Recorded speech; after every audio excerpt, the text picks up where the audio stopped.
My name is, and your life is going to change. You are going to be there to be there to be there. My name is, and your life is going to change. You are going to be there to be there to be there. My name is, and your life is going to change. You are going to be different. You are going to be out. You are going to be bigger and larger than ever. Imagine the possible. And you know why? Because just you and I will find the power that's been dormant inside of you all of this time. And all of this time you were afraid to go out no longer. That even hits. You will be sharp. You will be the God. When God is up. You will be the one that everybody but demons says that you look there. There's the one that will make my life different. And will I can do that? Remember, I'm something. I'm here to help. I'm here to change your life. Your life will no longer be the same. We together are going to conquer the world. And more you know, anything you imagine possible. Because possible for one simple reason. Anything is possible. My name is, and your life is going to change. You are going to be there to be there to be there. My name is, and your life is going to change. You are going to be there to be there to be there to be there.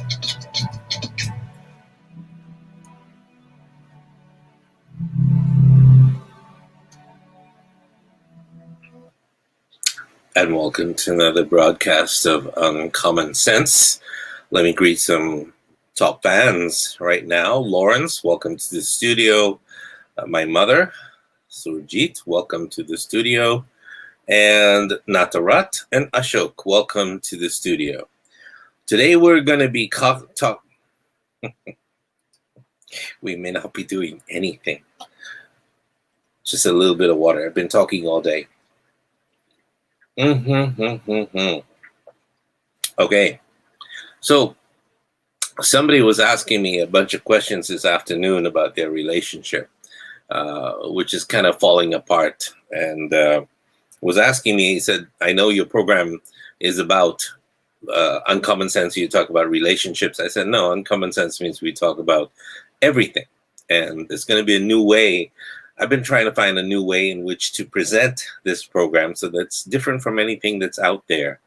And so I decided that there'll be a different format. Now, if you want to know what that format is going to be like, then stay tuned. Towards the end of this program, or middle, I'll tell you what that format is going to be like. Ashok, welcome. Wow, he's also a top fan. How do you get to be top fans? I don't know how that happens. I have no idea. I need somebody to teach me everything about Facebook and how you tie it into a business and so on and so forth. Everything I'm learning about microphones and going live is literally trial and error. The people that before I'd asked for help wanted to charge me a lot of money for it. And I decided, okay, I'll watch YouTube videos and I learned quite a bit, but there's still a lot more to learn. And so I want to make it a better program. I want to be able to serve you better because like the fellow I was talking to today, all your relationships always go through various different phases. And there will be good times, there will be challenges, you know, when you recognize that your relationship is on a rough patch. At some point, you need to take heart because great relationships don't happen by luck. All these things you see in movies and stories and storybooks and so on and so forth literally happen with a lot of work and there's specific skills you're going to need, specific actions you need to take to strengthen your relationship. So maybe before I start bringing on people, Ashok, I would like you to come on board in about half an hour or so, a short while, to be able to, he says, just stalk you and become top fan. I didn't realize that. And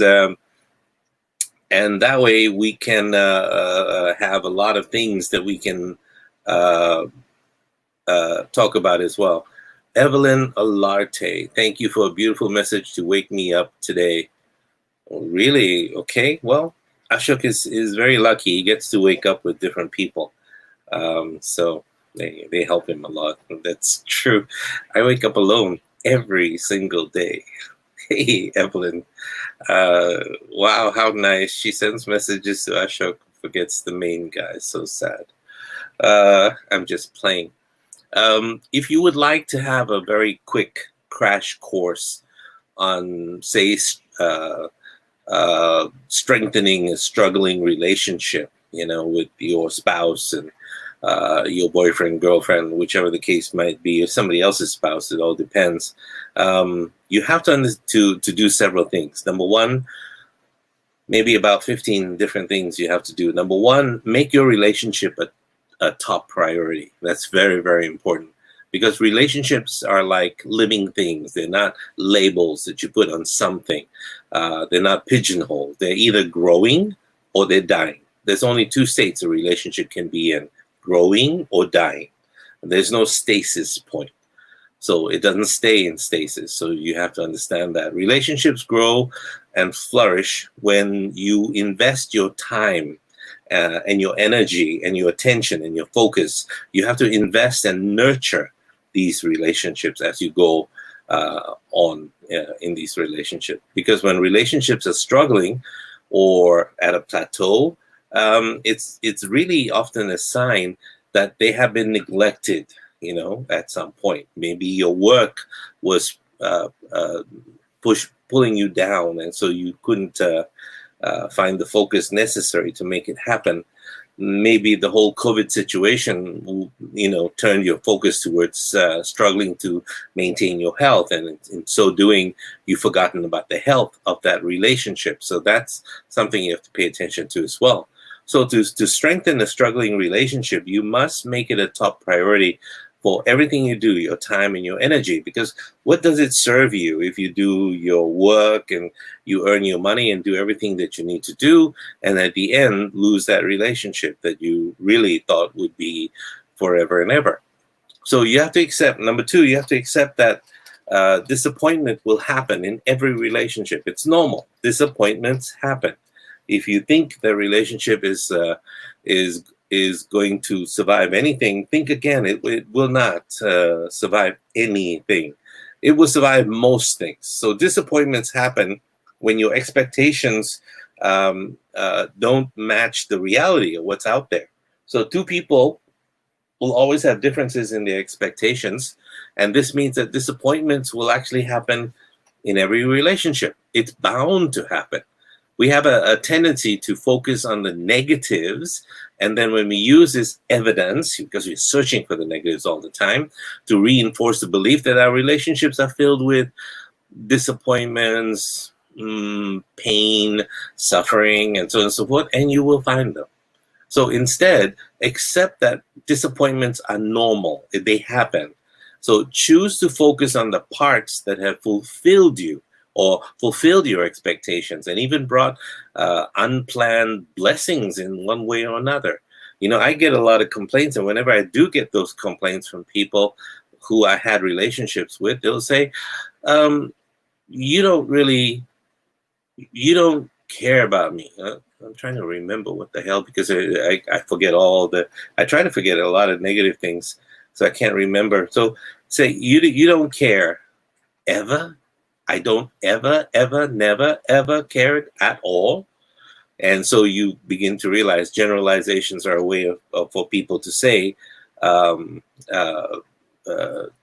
someone is pointing blame, when someone is angry with you, it's a cry for love, or that they are not receiving enough love. So if you want to rescue your relationships, pay attention, because it's very important to accept that disappointments are normal course of every relationship.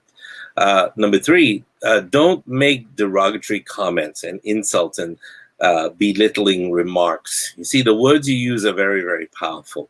When you put down your partner or your relationship, you're causing damage, and that damage is very difficult to recover from. Be very careful what comes out of your mouth, because the Chinese have a saying, even 4 horses will never be able to pull back the words that come out of your mouth.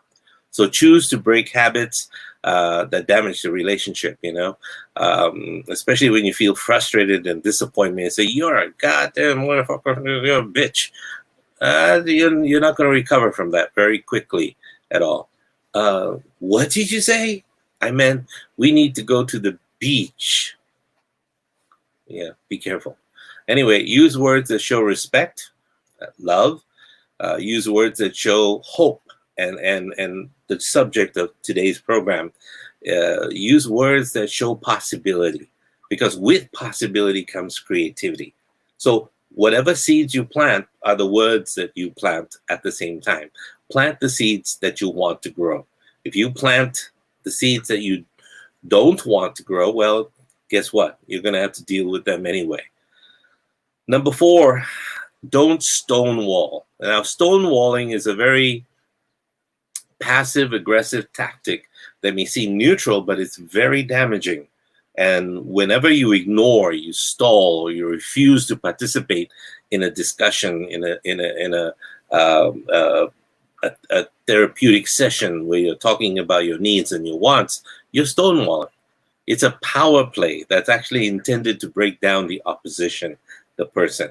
It doesn't get you what you want. It keeps the relationship in a me versus you dynamic. For a relationship to survive, it must be an us against the world commitment. The world is a harsh place, can be a harsh place, because people are not altogether there. It's not that it's a terrible place, you're going to die. No, it's not that so much. It's when you come together, you have two people who believe in each other's goals, each other's commitment, each other's end result, end game. And so as a result, you still need to pay attention to the fact that it is me and you against the world, literally me and you against the world. Other people may not believe in me, but if you don't believe in me, it's going to hurt quite a bit. So that's always very, very important. And you have to talk about that as well. And number 5, don't play the blame game. You see, there is a game that people play that no one wins. Even if you are successful in blaming all your problems on your partner, and even if you're justified, you are still stuck with all of those problems and the feelings that come with them. The only way to begin transforming your problems into solutions is to take full responsibility for the part that you played in it. What did you say? What did you do? What did you think to bring it all about? So stop blaming and start creating the ultimate relationship that you want. And that way your relationship will improve instead of going down the toilet. So number 6, let go of the desire to fix or change your partner. The psychologist William Glasser said in his book, Choice Theory, that the key to changing any relationship is to fully accept that you cannot change anyone except yourself. You see, the sooner you fully accept this as truth, the sooner you will begin to heal and to grow together. All of us long to be loved and accepted for who we are, but when your partner feels that you are ashamed or disappointed, then he or she may not feel supported and to choose to change or want to change even. So meanwhile, focus on changing and improving yourself while you're waiting for your partner to catch up. And that would benefit everybody instead of just waiting and waiting and waiting. Number 7, focus on the qualities you love and respect in your partners, not the qualities that you do not dislike intensely and do not respect. Focus on the qualities you love and respect in your partner. Remember the moments and reasons why this person became special to you. Remember that? Well, and somehow they became important to you because of these things. Dredge them up from memory. Why did you say to yourself, this is the one? This is the person that I'm going to have with me. Trust that all those things are still true. That's the same person. They haven't changed. Circumstances may have changed. The years may have passed. Some things were happening and so on and so forth. Close your eyes and hold those moments when you first met or you thought in your heart, oh, wow, this is an amazing person. It's maybe because of the acrobatics that they did in the bathroom with you. I don't know. I have no idea. You choose what it is that you want. Allow yourself to feel again the love, the pride, the respect that you feel for that person, or you felt for that person. Return to those moments. Allow yourself to revitalize your commitment to strengthen your relationship. And you'd be surprised what you can do. Number 8, pay attention and believe that your partner only has good intentions for you. People are fighting Even until the age of 80 and 90 years old, people are fighting, thinking that their partner has only bad intentions for them, but it don't. I mean, love takes different forms. It may not be the way you expect when you watch movies or too many movies. So when you believe that your partner has good intentions for you, always wants the best for you, may not say it in the best way you want, but well, you have to understand that psychological studies have proven that once we become convinced of an idea, our brain will ignore and discredit information that contradicts everything we believe. It's a confirmation bias. That's what we call it. So when we are feeling hurt or disappointed, we have a tendency to turn our partner into the villain, into the bad guy, into the one who's trying to always, do this to you or do that to you. But if your relationship is going to have a chance to turn around and you're going to have happiness or want to experience happiness, you must make room for the possibility that your partner can be your greatest friend, your greatest ally, your greatest partner, literally in the world. Remember, I said you and me against the world. So believe what your partner has said, done, thought, everything is only filled with good intentions. But the information maybe that she or he is acting on, well, may be incorrect, or the impact may be hurtful in some way or not in the way you want. But the intention is always there. The intention is always good. Number 9, learn how to forgive. We have many misunderstandings about what forgiveness means. Forgiveness does not mean that you give permission for someone to mistreat you. It means that you accept that what you are doing, you're all doing, is literally the best that you can do. So even if we knew better, if I knew better, I would do better. So we have to learn. We have to keep on learning. Either listen to programs like this, or pick up books that I'm writing or other people are writing. You never know. When we disappoint and we hurt each other, it's not because we want to do that. It's not an intention of ours. You need to forgive your partner. Maybe they haven't found better ways of expressing how to love you yet completely. And this is what time will do over a period that you're together. Forgiveness of a mistake that they make or way in which they express themselves means you commit to letting go of the hurt that was caused from the past. Then you'll allow new possibilities for the future. Because if you bring the hurt from the past into the present moment, then you recreate that past. You recreate that pain, and you pull them back into the toilet of your misgivings and pain and suffering and so on and so forth. And both of you will flush yourself down this hellhole that you cannot recover from. Number 10, what you need to do is to learn how to be fully present. There's a difference between being in the room and being present. Big difference. And that difference is also between hearing somebody and listening, truly listening, actively listening to somebody. Not just listening so that you can shoot back with an answer, a retort, or some kind, or speaking in defense. That's not going to work. So being fully present means that when your partner speaks, you don't assume you already know what he or she thinks. I know what you're thinking. I know what you're going to say. I don't want to listen to anymore. That sort of thing, predictive. When you start to predict the outcome, predict the future, the relationship is doomed. You have to begin to listen for what you haven't understood yet. You become you have to become a curious detective, sincerely wanting to learn what is going on in your partner's mind or in their heart, And so there's a completely different intent when you start listening to your partner than just trying to prove that you're right. Because being right sometimes, like they say, you can win the battle but lose the war. And so the whole idea of winning in the war is that both sides, don't have a lot of casualties. And also at the same time, the outcome is always good for both of you together. If you keep on battling one after the other, then those battles and those conflicts will begin to define the relationship. And when they begin to define the relationship, then your relationship is one of pain and suffering. And then you think you will find the answer, and you leave that person and you go to another person, and you think you find the answer in the other person because they're better, smarter, richer, whatever you think they are.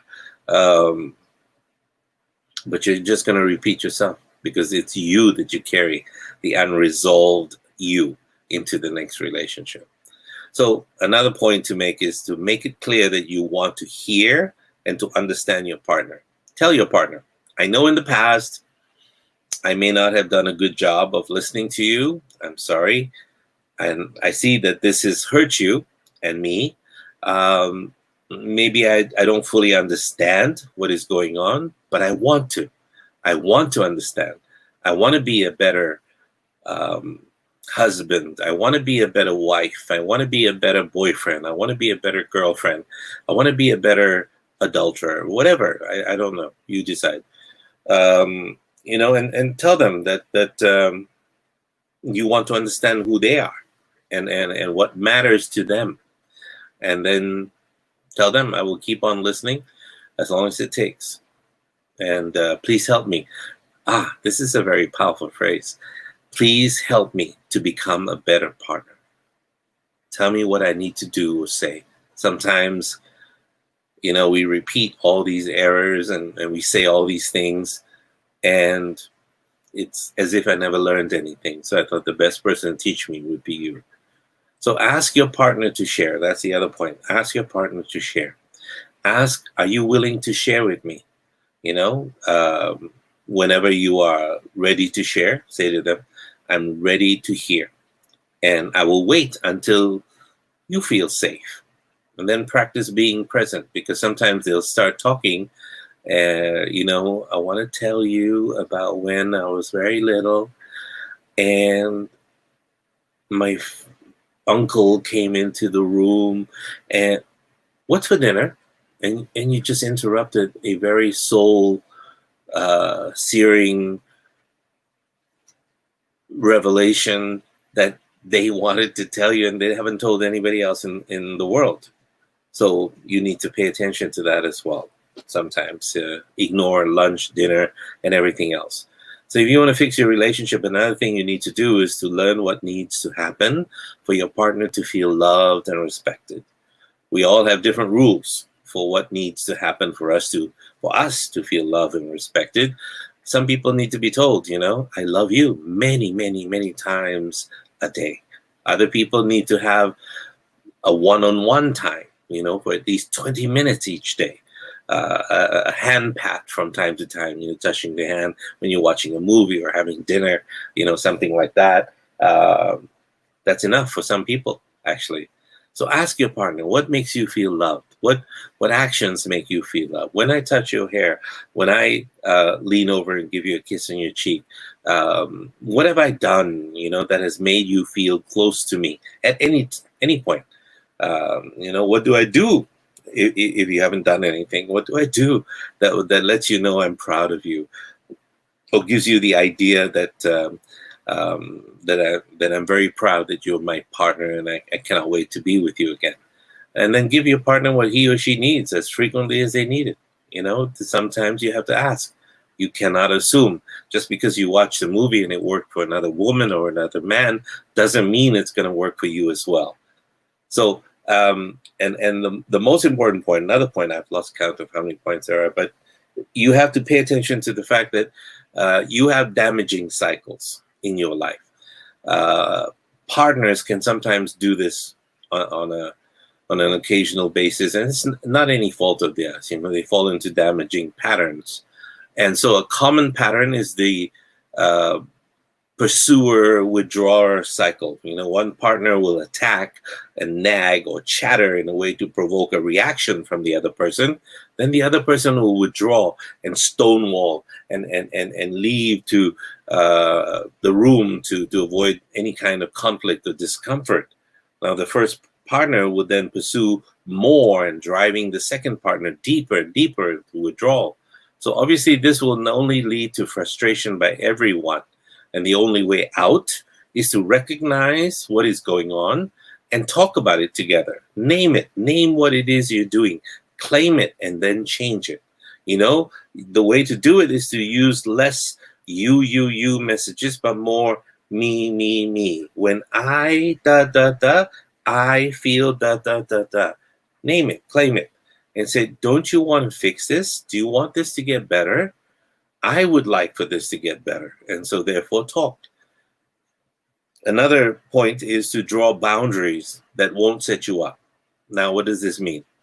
When your partner asks something of you, be honest about what your limitations are. Don't always say yes, because you're going to disappoint, either with time or with what it is they told you to make, create, bring.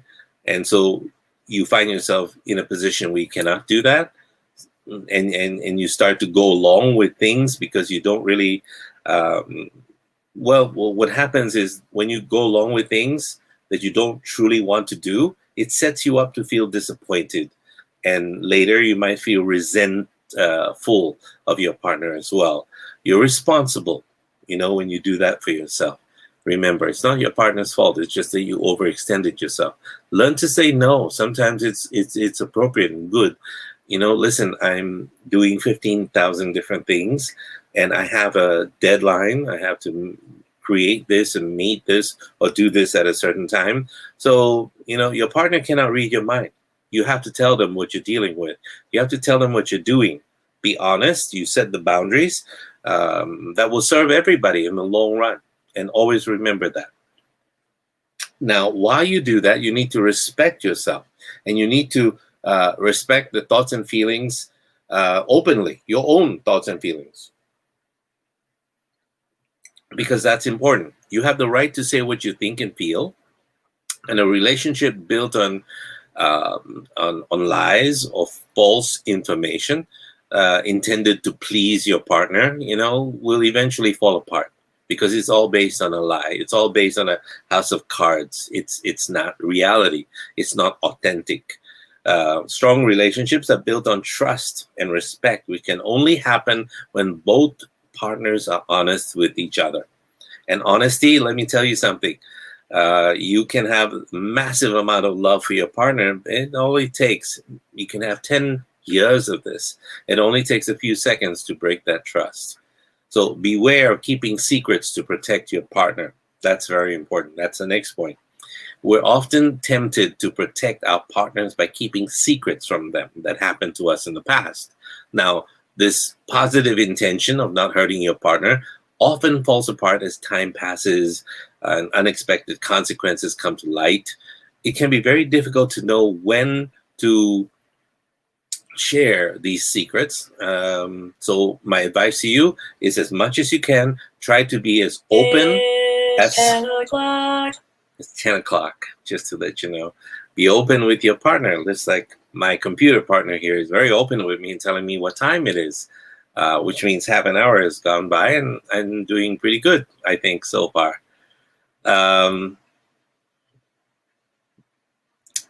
Where was I? Partner, feeling good. Secrets, yes, sharing secrets. But as I tell you about sharing secrets, let me also tell you that there are some questions you want to avoid. They are called comparative questions on the past. If your partner asks you, how many partners have you had? How many sexual encounters? How many women? How many men? Don't answer those questions. It will lead to trouble. It will lead to a cyclical series of thoughts you don't want to deal with, insecurities, inadequacies you don't want to deal with, and so on and so forth. It's better to not answer the question and say something along the lines of, look, all my relationships have brought me to this point. You have prepared me for you. And so, voila. And I don't want to talk about them because, you know, I value them. They are great, but they're no more. and that's why I want to be 100% here. But if you want to take me back and remind me of all the beauty and all the da-da-da and how much is it, and you just set a train of thoughts to make me miss everything. And I don't want to do that, because while I'm with you, I miss nothing. Wow, I should write that down. It's very useful. No, you need to take responsibility for your own limiting beliefs. You know, we all have limiting beliefs. There are small voices in our head that whisper in the dark, and they're always trying to protect us, and they're always keeping us stuck in fear. I'll always be disappointed, you'll say. Or men can't be trusted, or women will only use you for money. How many times have you heard that? This limiting belief or beliefs are really not your partner's fault. You know, you had those beliefs long before your partner came along. So learn to identify your limiting beliefs, your generalizations about men, about women, about relationships, about racial stereotypes and financial stereotypes, so on and so forth. Be careful that you are not projecting your beliefs onto your partner. You see, you both have different educational backgrounds. You both have come from different familial environments. And so as a result, you were brought up in a different way. So, which is another point, be true to your word. You see, trust will be weak in a struggling relationship. When you say you will do something or share what's true for you, your partner is going to trust that it is true. So don't make up a lie. It's okay for you to change your mind, but take the time to catch your partner up to speed to where your mind changes, because this allows your partner to grow and change together with you. Remember, the opinions you have today, the belief systems you have today, the person that you are today will change 5 years from now, depending on the people you meet and the books you read and the movies you watch. You will change with time, but wouldn't it be great if both of you change together? So that's another point. The final point I want to talk about is that you need to take the time to express appreciation for the presence of your partner. You know, we often take it for granted that our partners will know that we're grateful for them, that we love them. You know, when we don't take the time to express these simple appreciations, we begin to feel, they will feel taken for granted, taken advantage of. Thank your partner whenever you can, or whenever she does or he does things that make your life easier and better. You know, your partner caring about your blood pressure, your partner caring about what you eat, what you don't eat, your partner caring about your emotional state, what you've been exposed to, what you haven't, your partner caring about, you know, today, did you do all the things you wanted to do to make your dreams reality? Well, talk about that. Oh, maybe one more point, daydream together. You see, we enter into relationships to build lives together. But we often get caught up in the grind, the daily grind of life's many foibles and logistics and what have you. So you need to take the time to daydream together, explore what possibilities you both hope for the future. Make goals and plans to support each other to live out your dreams. And so hopefully you have common ground for your dreams as well, so that both of you are wanting generally the same thing and you will end up in the same place. How else can struggling relationships turn around? Think about it. Which of the ways I've discussed today with you are useful to you? And again, you don't have to take all my advice. You will find other ways in which you can build and turn your struggling relationship from a struggle to thriving. So a struggling relationship to a thriving relationship. What is the most powerful way to do that? Sometimes it's to check your intention. Is your intention, every time you interact with your partner, is your intention to hurt or to heal? And we all need healing on a day-to-day basis. I have been ignoring a lot of questions by going into all of this. So let me go into answering some questions. Evelyn says, hello, Dr. Mel. I said, hi, Evelyn. Evelyn sends notes to everybody in the morning to wake up well. So if you want to talk to her, send her a note. Sunaya Chowdhury, hello. Dr. Mel, hi. Natarat, hello. Joyce Lynn, very true words, powerful, as it may destroy or build relationships. Absolutely. And GIF Srichat, my husband works far away and we two are too busy to talk. How can we grow the relationship? Actually, I avoid to call him to prevent fighting, disappointment, bad feelings, etc., even though I love him and want to stay with him very much. Mm-hmm.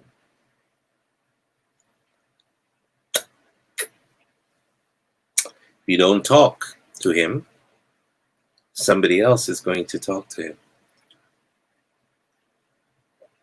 And I need to remind him that if he doesn't talk to you, somebody else is going to talk to you. Nature abhors a vacuum, just to pay attention. So if the love between you is strong, if you can imagine that, if you can imagine the distance being a strong wind, if the love between both of you is very strong, and it comes with communication, constant reassurance, constant compliments, and positive messages of hope, and forgiveness, and everything I just talked about. And if that kind of communication goes on, then the strong wind will blow, but your love will be like a bonfire. If your love is very big and very strong, then if you put a bonfire on a beach and the strong wind blowing, have you noticed that the bonfires always get bigger when there's a huge wind, and they become stronger and burn everything?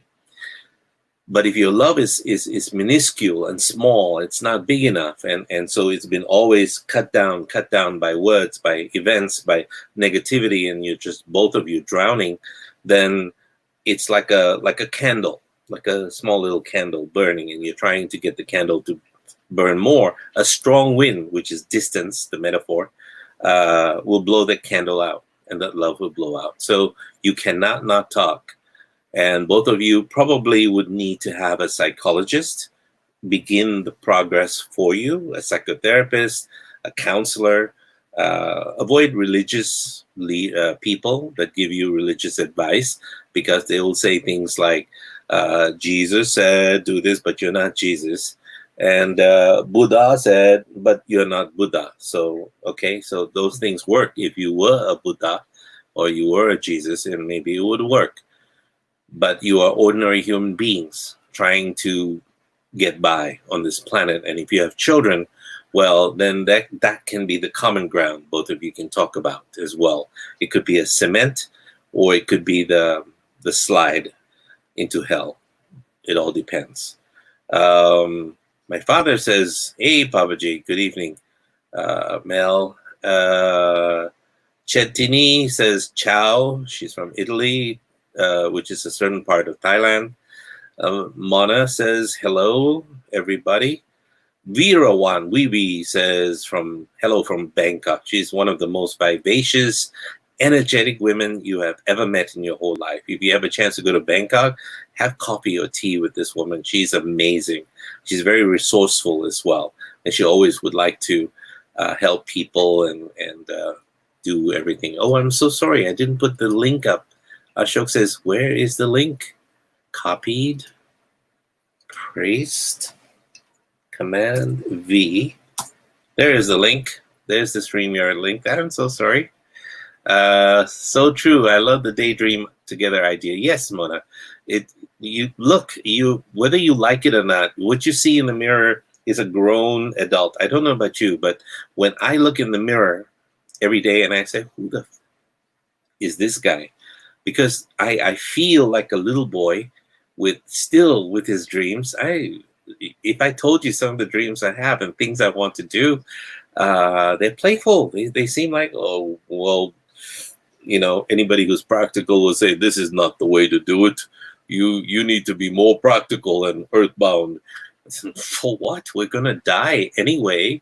So you might as well do all these wonderful things like land on the moon and do stuff. Hey, my good friend Ashok, speaking of little boys and good shamans, this is the shy shaman of New York, Ashok Thakur. Yeah, thank you for having me on the show. How are you doing, Dr. Gill? I am good. I'm good. I keep forgetting to turn this down when you are on. Okay, say something. Volume down. Yeah. No, because it explodes. My eardrums are gone when I talk to you, though. How Yeah, are you? It's a very powerful voice you have. No, thank you. But like, I think I mentioned you, like I come from a part of India, like in my town, they are famous for two things. They put too much sugar in the tea, like it becomes like a syrup. And the second thing is they speak very loudly. It's famous for that. So, Yes, I know. Isn't that the part of India that's deaf? No. yeah, of course. Of course, my mom can still hear me. Like she's like 87-year-old. She can still hear me on the other end of the house, which is a big house. It's not a small house. So that was the hearing thing. But I know you were asking me to come on Wednesday. You prompted me, but like I was in such a situation. And look, I have got no blue eyes. Like you said, somebody beat me up. That's why I don't want to come on the show. So I'm here. Uh, Really? Is that what happened? That's what you said happened to a show, probably. I just made it up. I didn't know. That doesn't happen to me. That never happens to me. That never happens to you. No, I get flowers and kisses and hugs all the time. Wow. I came in yesterday. Actually, I have to show you. I came in home yesterday, and I had this Wow. on my door. And wait till you hear the message too. It says, "My love, thank you for sharing this reality with me." I'm not going to tell you the name who sent it because because of different reasons. Because her husband might be listening. That is a possibility, and I don't want to get a blue eye like you said, right? So that could Okay. that could spell out a lot of trouble. But I don't get blue eyes. I get hugs, kisses every time, every day I wake Wow. up, and I see you. You were talking earlier to when I said, Evelyn, thank you for sending me the beautiful message. You were like, you forgot the main man. Somehow I thought I was the main man, and you were the sidekick. No, it's just a joke. It's just a joke. I know that. I know. Actually, who is Evelyn anyway? She is this beautiful girl from Osaka. Evelyn's from Osaka? Yeah. You know I where thought Osaka is? She's from the Philippines, isn't she? No? I thought, where is Osaka? I thought Osaka is in, where is Osaka? I thought it is in Japan. Well, it doesn't matter where the love comes from the world, any corner of the world. Wouldn't you accept it with the open arms? And I'm very, very thankful to her, and I'm so thankful to this beautiful girl who sent me those beautiful flowers. The fragrance of those flowers is so amazing. Wow. I'm thinking about it every second. Wow. I'm smelling those. But yeah, I don't get flowers. Maybe at my funeral, maybe I might get some flowers, but so far I don't get any flowers. Oh, so Evelyn says she's staying here now in Osaka. What do you mean here? I'm staying here now in Osaka. Wow. And Joycelyn says, Joycelyn reaffirms, you're the man, Ashok Thakur. Such a lucky guy with those, what is that symbol? Flowers. Flowers. Okay, it can be misconstrued. Yeah, those emojis, sometimes I get very confused. Like when people got the emoji with the tongue out, I don't know whether they like the food or they want to lick something which you have. I have got no idea. Okay. Emojis are complicated. You know that. But I go the opposite way, and that's why I don't get flowers. Because of the things I say. My mother said hello to you, Ashok. Hi, Auntie Surjit Auntie. How are you doing? I know you are on the show all the time. I love it that you listen to the show. It's such a blessing. I mean, especially for Mel, seeing his mom is a fan. You did not get to the top fan status though yet. I know that. I'm the top fan status. and your dad is listening, and your son is listening. I saw him on Wednesday with his partner, Yeah, girlfriend. yeah. Amazing, amazing. I really want to come online and talk to them. Such an amazing show that day, but I couldn't get in. But relationship continued on Friday, so I'm here and we can talk about it. Yeah, let's take it one step further, because I started off talking about relationships that needed repair or relationships that are struggling. But let's talk about, because I wanted to tie in possibility thinking, because uncommon sense, what the heck is that? Nobody knows. So possibility thinking with creativity, because when you're thinking in terms of possibility, you're always thinking in terms of creativity, in things that you have to do to make your partner happy, and sometimes it's a real situation and a problem, that they're going through, and that you have to kind of help them through those situations, and the difficulty comes when you are not a creative person, so you got to be possibility minded to become more creative. I think. I don't know. Correct me if I'm wrong, Mr. Shy Shaman from New York. Why is Shy Shaman? I don't know. What is why you say Because Shy? you didn't come on yesterday. Oh, that's why you're saying Shy Shaman. Yes. Of course. I was in the middle of something. I was around me would have appreciated at that point in time that I was on a show. Katie Marie says that those flowers are beautiful. I'm sure they came from someone who loves you infinitely. I know that, Katie. I know that.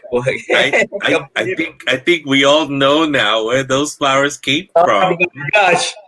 Okay, this is out, but you are not. I'm still not saying it. I mean, I always tell all my friends. I said, your secret is safe with me unless you want to reveal it. Okay, so that's my call on that. But thank you, Katie. Thank you for being on the show. That was so lovely, and those flowers fill my heart with so much love. And the message itself was like amazing. Thank you for sharing this reality with me. So there are multiple realities, which are like I always say, like when people say I can dream about this thing, they say, "Oh, I said, "Oh, how do you know? Is this a dream or is that a dream?" So I call it reality number 1, reality number 2, reality number 3, and you can move in between those realities. And once you know how to move, okay, you want to say something? No, I have a question. Go ahead. This is Shaman. Yeah. So you have multiple realities. In all of those multiple realities, do you have multiple relationships as well, or are they all the same person? Absolutely. It's multiple people.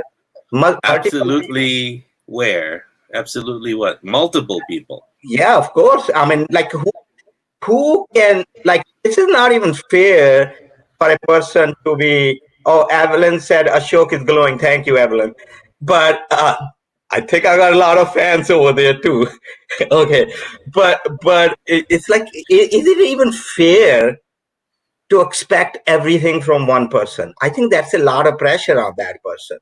And it's not even possible that one person can fulfill all your needs. That's why there are multiple realities. That's why you have the dream. You are in a relationship, you are married, you got a wife, and then you got a dream to be with this beautiful girl. That's a different reality where you're going. And then you got another dream to be with more than one person. I mean, it's all realities. I mean, how you let's talk about it. Let's talk about it. So you believe in polyamory?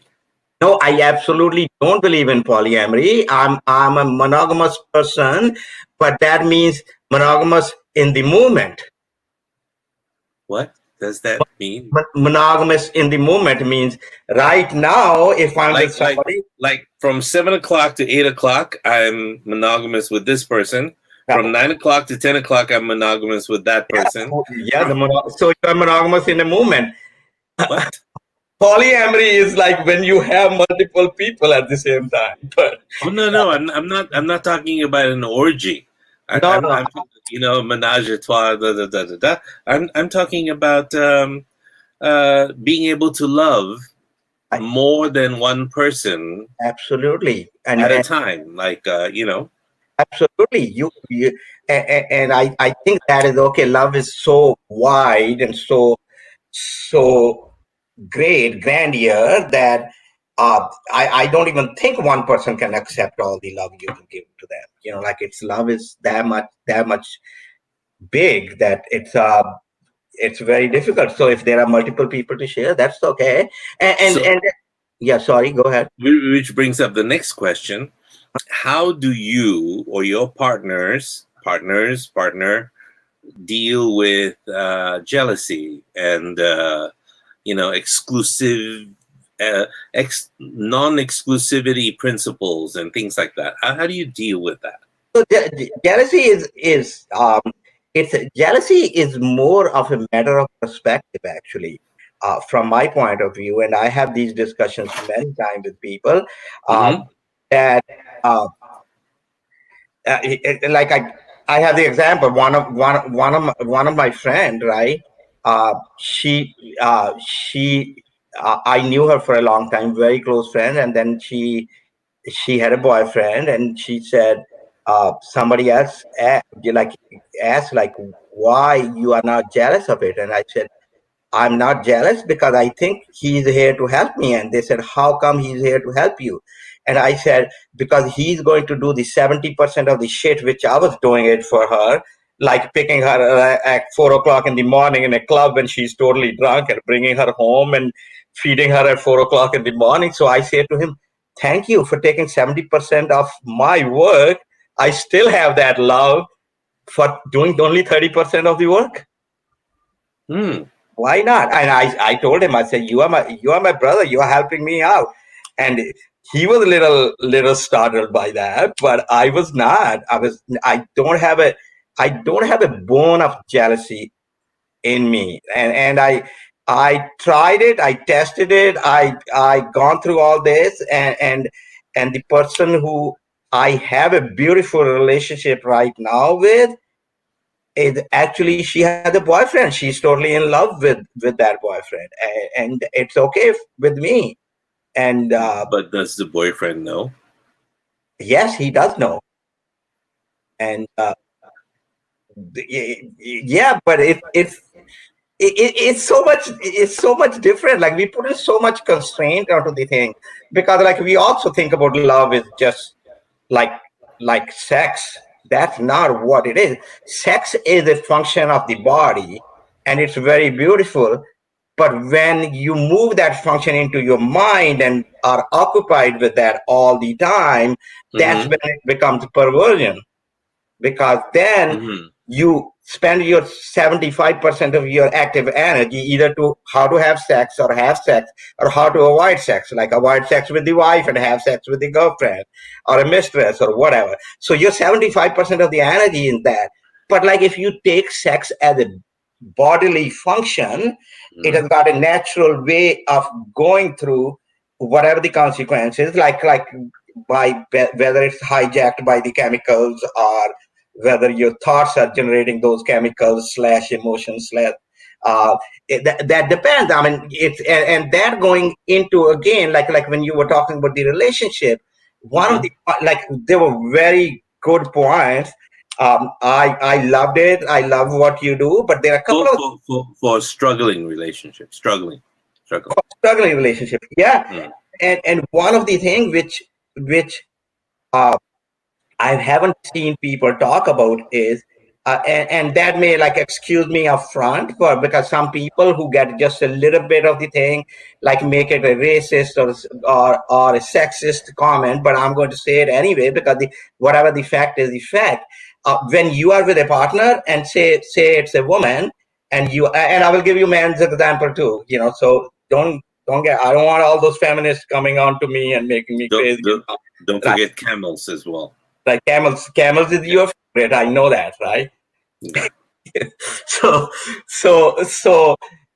when you are having the argument, I mean, most of the time I've seen the arguments are happening when the other person, which is in this example is a female, is going through a lot of hormonal changes at that point in time, I've seen many of my friends, like they will call me, and they say, I'm going crazy, world is falling apart, I'm going to. You froze. The world is falling apart, and I froze. So, if you are listening, Ashok, anywhere else, you have frozen. And I think you may have to switch off your VPN or something. So I'll take him out there for a second until he recovers. But I'm going to try and answer some questions for people. It looks like, let me add him on. Ashok, you froze. I broke the internet. So when they are having the argument, like I've got many times, my friends call me, I'm going to restart on that, and they are going like, world is going crazy, like nothing is happening, I'm going to die at this, I'm going to commit a suicide. And I said, I don't want to insult you, but may I ask you, are you having your periods? And Well, and I know that's hurtful because that's a chemical change, that's a hormonal change. I know we don't want to talk about those things. That's the problem. And the thing is, I'm okay to talk about this thing.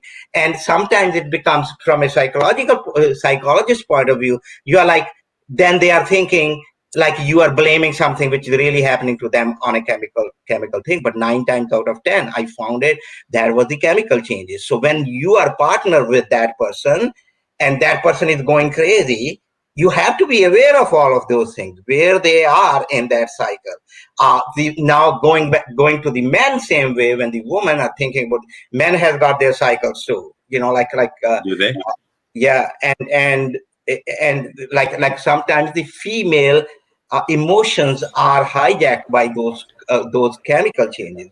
And on the men, their thoughts, because they're always thinking that they are the greatest people and they can do everything, and their mind is that much in lives in another. Because that's the problem with the men. We think like we know everything and we can do anything. Sorry, that's not true. We are full of shit too. Okay, and what happened is, we as men now. Oh, you're speaking for all men. No, Okay. I'm not saying all men. But I have to represent somehow many of the people. Like, which is a bigger group. Many of them, If okay. it is more than 50%, how do you say that? Many. I'd have to meet more than 50% of the planet. If I say type, then people say, no, you're putting them in a type category, and that's Yes. not. You cannot speak anything because nothing is politically correct anymore. And how do you convey the meaning? And that's the problem with that. So men, when they are hijacked by their thoughts that these are these great species, I'm not saying all the men, but many of the men, and then that generates chauvinistic men. I know that would be best. Don't say men, just chauvinistic men. Okay, I mean, there are some of us that are not chauvinistic at yeah, all. I know that, and that the exceptions prove the rule, though. Okay. Right? Because we are there, that's why we know they are there. But their thoughts hijack their chemicals. It's the other way around for the men. Their thoughts hijacks their chemicals, which creates the emotions. Can I take a tiny break in there for just a second? It's your show. You can No, you're on a roll. I don't interrupt somebody who's on a roll, even if it's from a bakery. Joycelyn says, "Wow, Ashok." I think it sounds like she's crying, because you're taken by someone. I'm not sure what that "wow" means. And then Mona asked, "So why is she with you?" I have no idea what does that question mean. Why Katie or Miss Flowers or whoever it is that is a boyfriend. Like you just jumped to Katie, right? I don't know. I'm just throwing out names. Lawrence, Evelyn. No, I'm okay with that, but she may be just my friend trying to enjoy the show, like because I said it,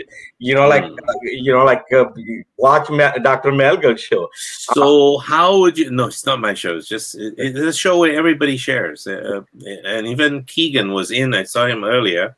Keegan, if you want to contribute to the program, please feel free. But if you think that anything you say can jeopardize your relationship right now, then don't. So she says, Mona says, the lady who has a boyfriend, why is she with you?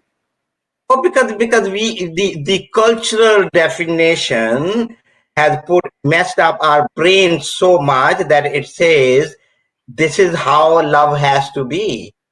Love does not have to be one way or another.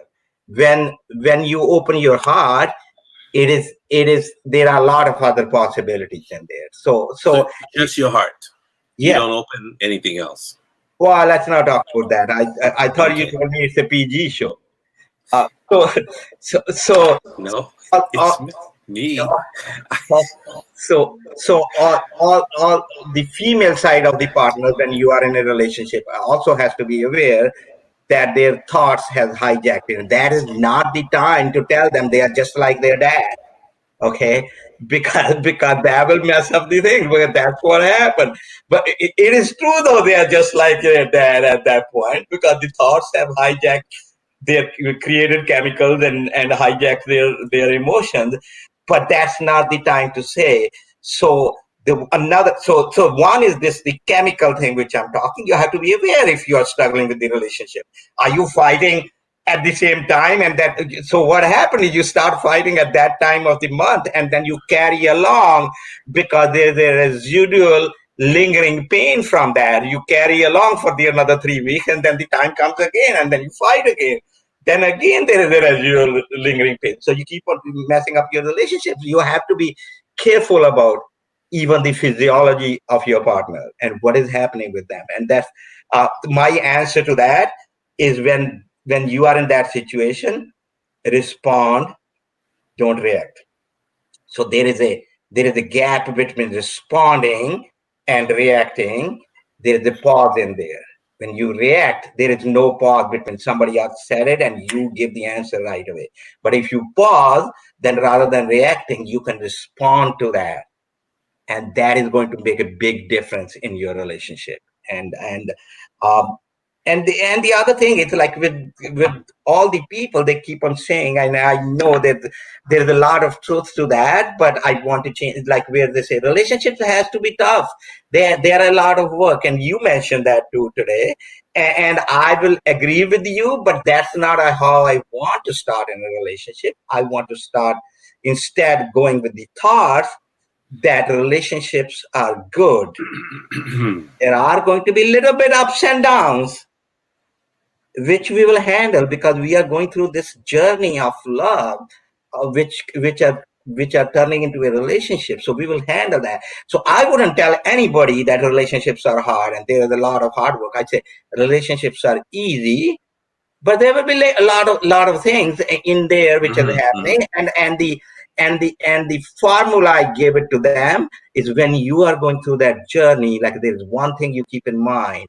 You are here to play together, so be playful all the time till something else comes in and pluck you out of that playfulness. But your main default should be playfulness. So something bad happened in the relationship, you have gone that far away. If you know your default is playing, then you always come back to the playing in a little while, and then you can figure out. May I suggest a different way? Yes. That's wonderful. What you're saying works for some people, but I would suspect that for a majority of people, that would be a little bit harsh, like a bit grating, a little bit, maybe over the top a little bit. How about something a little bit more simple? Because I like simple. I'm really a very, very simple man. I'm not very complex, very, very simple. Nobody ever sends me flowers because I'm very simple.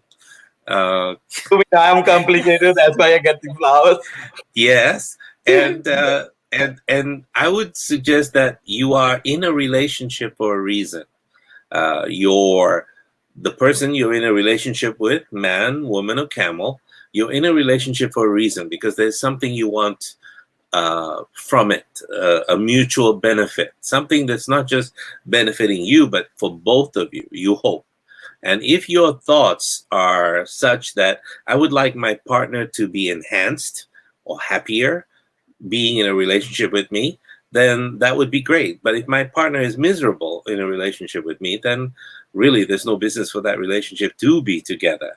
There's 3 billion women out in the world, and you might as well. That's 3,000 million, and there are a lot of them that would love to be in a relationship with you if somebody doesn't want to or finds misery with you. In other words, when your partner is having their quote unquote time of the month, the good thing to do is not just be common sense. You have to be damn stupid to not know that they're going through that period, that cannot say the word period of time, but whatever they're going through. But if you are very much into your partner, then you will know. You just know. You're just paying attention, and so you avoid certain things. You avoid, the eggshells that grow all around. At that point, you got to stop with some of the confrontational stuff and da da da da da. You just have to relax, take a walk. A short holiday overseas might help as well. Who knows? Go see the camel. Go see the camel like that. No, I agree. I was just I agree with most of the things which you said. Wait, hold on. Joycelyn, the one who went wah, is asking Ashok Thakur. So you're in a relationship with 2-3 women, and you are different 3 kinds of reality. Okay. Bing says we are all different, but yeah, that's okay, Ashok, unless you both are okay. I'm not sure what that means. Okay, so what I'm saying is, think about the possibilities. Yes, I never said I'm in a relationship with 2 or 3 women. I don't know how that was concluded. I said, you asked me the question. See, this is where that thing happened. You asked me the question, do you have more than one reality? Then do you have a woman in each one of the reality? And I said, yes. I'm a troublemaker. Yeah. But that doesn't mean I'm in a relationship with 2 or 3 women in this particular reality. Yes. I never said that. Okay. Yes. There was a one in this one, one in this one, one in this one. Those are the different reality. I'm sure there are different facets of that. But Joycelyn, I happen to know him in a Scottish bar in another reality, and yes, there are a couple women there too, but that's a whole different story. That's the other reality. So I'll meet you there, and together I'll buy you a drink, and we'll discuss with that Ashok over there what that reality is. Quick question, real question, and important question. How do you deal with your jealousy? Whether you have 1, 2, or 3 relationships makes no difference. But I would imagine juggling 1 ball, up in the air is tough enough as it is. 2, holy shit. 3, wow. How do you deal with jealousy? Well, not just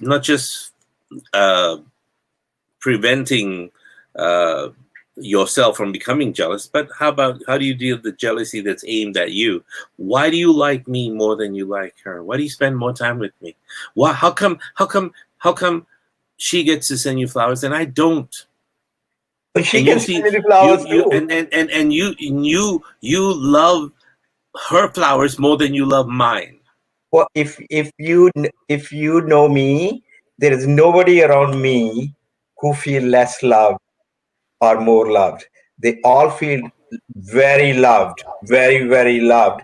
It's a different kind of love for everybody, and everybody gets that, but they totally feel a love. I can tell you something. Like I came back from this retreat, and I wasn't going to divulge a lot of information about that, but this one fits the thing, because you're talking about the jealousy and all those things. And I was with these 6 women over there, and we did a lot of things. I did a lot of healing for them, because remember, you always said, what is I am? I am a healer. Okay. See, Took a tip from Dr. Gill. Okay, so and without me knowing, at that point in time, uh, on the last day, one of them, um, talked with the other one. I had no idea, and they came back and they said, "Well, who heals the healer? We are going to heal the healer today." And all of them together, okay, give me this beautiful experience. They loved each other because they knew I was loving them equally in all that time. I mean, the thing about jealousy and everything comes into the picture when you don't love from your heart. It's when if I am trying to discriminate who I love more or who I love less, then they feel it. Like you said, the intention, uh, and my intention is to be equally. I mean, I love you same as I loved any of those women, and I love the camel the same, like you in your example. But it's the intention behind that. So you can create an environment where others don't feel jealous. The others feel jealous when somebody thinks they are getting less attention than the other one. Okay, that's why I tell it to everybody when people ask me. I say threesomes are not good because somebody is going to think they are getting less attention. But foursomes are okay because you can equally distribute the attention. So I give equal attention to everybody, and that's why the jealousy doesn't come, because that's my intention. I mean, of course I understand intention is not the only thing, because you could have a good intention and the impact on the other person could be very different because they are coming back from their reality. I think at this point, so that we don't confuse everybody, um, also, may I put you in a spot and have you still love me after by Okay. putting you in a spot? All right, I mean, that's fine. I mean, you can put me on a spot. It is all depend on me whether I want to be on that spot or not. So go ahead. Okay, finding the spots are very tough. First of all, where are they? Right. Gee, I found a spot. We're talking about oranges and apples here, because 80%, maybe 70%, and I have no studies to show this, no numbers, no one has ever done a poll, would like, people in the world would like to have a monogamous sexual relationship with just one person. For many reasons. Insecurity could be the biggest one. Dealing with the onslaught of jealousy, and jealousy usually points to low self-esteem. Not only low self-esteem, but also feelings of inadequacy. Not getting enough, not feeling like they're enough. That sort of thing. And so it's a bit complex. And then we have the 20%, 30% of the world that's now going into polyamory. I can love this person as much as I can love that person. But, platonic love, fine. We all love this friend. I love this woman, that woman, that. Platonic is wonderful. But the minute they throw their panties in my face, and I start to see more and do more with them, then we're no longer platonic. We are sexual. Now, that's what they mean by polyamory, actually, in the world. They're not talking about the platonic, I love this friend because she and I would eat ice cream together. We love it. And I love this friend because we have great philosophical discussions into blah, blah, blah, blah, blah, and so on and so forth. So, the questions, I think nobody knows how to ask or what to ask now because they're kind of lost. Is I think let's address the 70% of the 60-70% of the population that's looking at wanting monogamous, sexually, what do you call it, committed to relationship instead of predatory, And do you know what I mean? Could you Yeah. answer that? Could you answer that? How do they deal with the jealousy when their man looks at another woman or their woman is taken up by another man? So that is what how you are processing the thing. You have to see what is lacking in you, what you need to fix with you to get over that. Because it's like if you want to keep a man or a woman with you, because now you are so insecure that if that man or woman will leave you, you have got no other way. So you have to address those insecurities, because the Mm. relationships are actually relationships and are a mirror to you, whether the partner knows it Mm. or not, to show you what is. Well, Mona got upset. She says it has nothing to do with insecurity to be in a monogamist relationship. And then she said, we are human beings. So if you study all the books, what human beings did and how, where the, and I'm not a proponent of polyamory or anything like that. I mean, I understand that, but I also, if you read all those books and see how this monogamous thing started, that was actually a contract to keep your land together, and you know who your siblings are and who you are going to pass it on to. So But I think we need to address this in terms of monogamist and maybe the phenomenology of jealousy. What is it? Jealousy. What is its roots? Where does it come from? If not insecurity, where does it come from? well, I think it is insecurity too. Insecurity is a part of it, because then, like, many of these things comes in, and I think insecurity is a big part of it. So I disagree with Mona on that. That she said it has got nothing to do with the insecurity. So why you want to hold on to something? Why you both of Maybe you? the fear of disease. The world is filled with people with a lot of diseases. I know some Yeah, close friends who have visiting strange other doctors and talking about parts of their body looking like cauliflower. And I oh, said, yeah, but hello. yeah, but like that. Those are also not too many. You know it now. You can prevent yourself from disease and everything. And how do you know you're not Well, going to get disease from your well, monogamous partner? well. I helped the gentleman. I told him it doesn't look like cauliflower. It looks like broccoli to me. And you need to find a doctor for that. I mean, What? jealousy is not the only thing. I mean, there are a lot of other feelings, like, and which the social conditioning has told us that this is the way relationship has to be. Mm-hmm. That the where I don't like this monogamous concept is, and I don't like a polyamorous concept too. But where I don't like it, where people are in monogamous relationship, they are miserable. They are so miserable, and they keep on continuing because the social conditioning says that's what we have to do, especially in our Asian countries. Like, I'm from India, and I've seen people in the relationship for a long time. They are not happy at all. And so why you are telling them to stay in that relationship actually is anybody's guess. But So then what is marriage?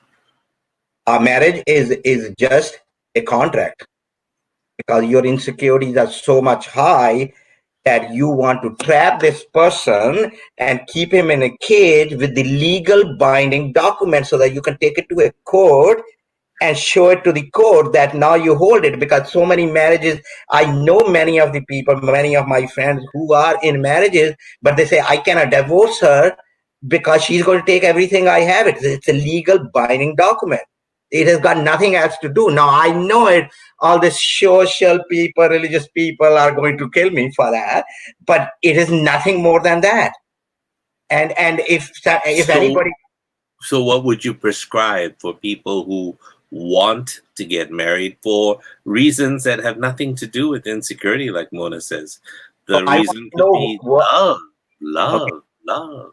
Well, love doesn't have to go into a marriage. Why can't you love somebody without getting married? I've got a lot of friends who love their partners, and they are not married because they are not insecure. They are not worried about that. Mona replied, says, no, no, no, it's not a trap at all. But that's her reality. So that's what I'm saying. That's her reality and her conditioning and how she grew up. Marriage is nothing more than a legal binding document. Because if you love somebody, why you have to keep them into a cage? Why you How have about I have a solution? Okay. Because the world is becoming increasingly more polyamorous. And people are discovering that they get bored easily of their partners over a period of time. They don't work together so well, and divorce rates are going through the roof. I mean, we're talking about people who are getting actually divorced, and then there's a new term. What's it called again? What's that new I'm term? not going to unconscious uncoupling. Whatever you call it. Conscious uncoupling. Conscious Yeah. uncoupling. But you see, the thing is, they're mindful of where they're headed and what they don't want, as opposed to what they do want. So my solution is as elegant as it is simple. Let's keep this thing, this institution called marriage, but let's make a difference with that piece of paper that you receive, the marriage. What the hell do you call it? Certificate? The marriage, is it called a marriage certificate? It's been ages, so I don't remember. Marriage certificate, right? But let it expire at the end of the year. And it's renewable provided both the partners agree to be, hey, I had a great year with you. Right. And you've I hope you've had a great thing to do with me. And so therefore, would you like to extend this for one more year? Of course, babe. It'll be great. It'll be perfect. I started giving that solution to my friends like 5 years ago, and I said, "You're married. If you want to get married," and all my friends know me. I said, "If you want to get married, yes, marriage should be on a 3-year lease." But this is a good question. Mona says, "No, it's a social responsibility. If you're creating a family and having children, yes, at that point, the minute you have a child." Sorry, the other part of my contribution to humanity. The minute you have a child, your ability to make that a yearly contract is finished. It is now lifetime. So what I did not say yearly like you said it, and I like when 5 years ago I started that. Actually, in fact, like one of the lawyers, she came to me and she said, it's a very good idea.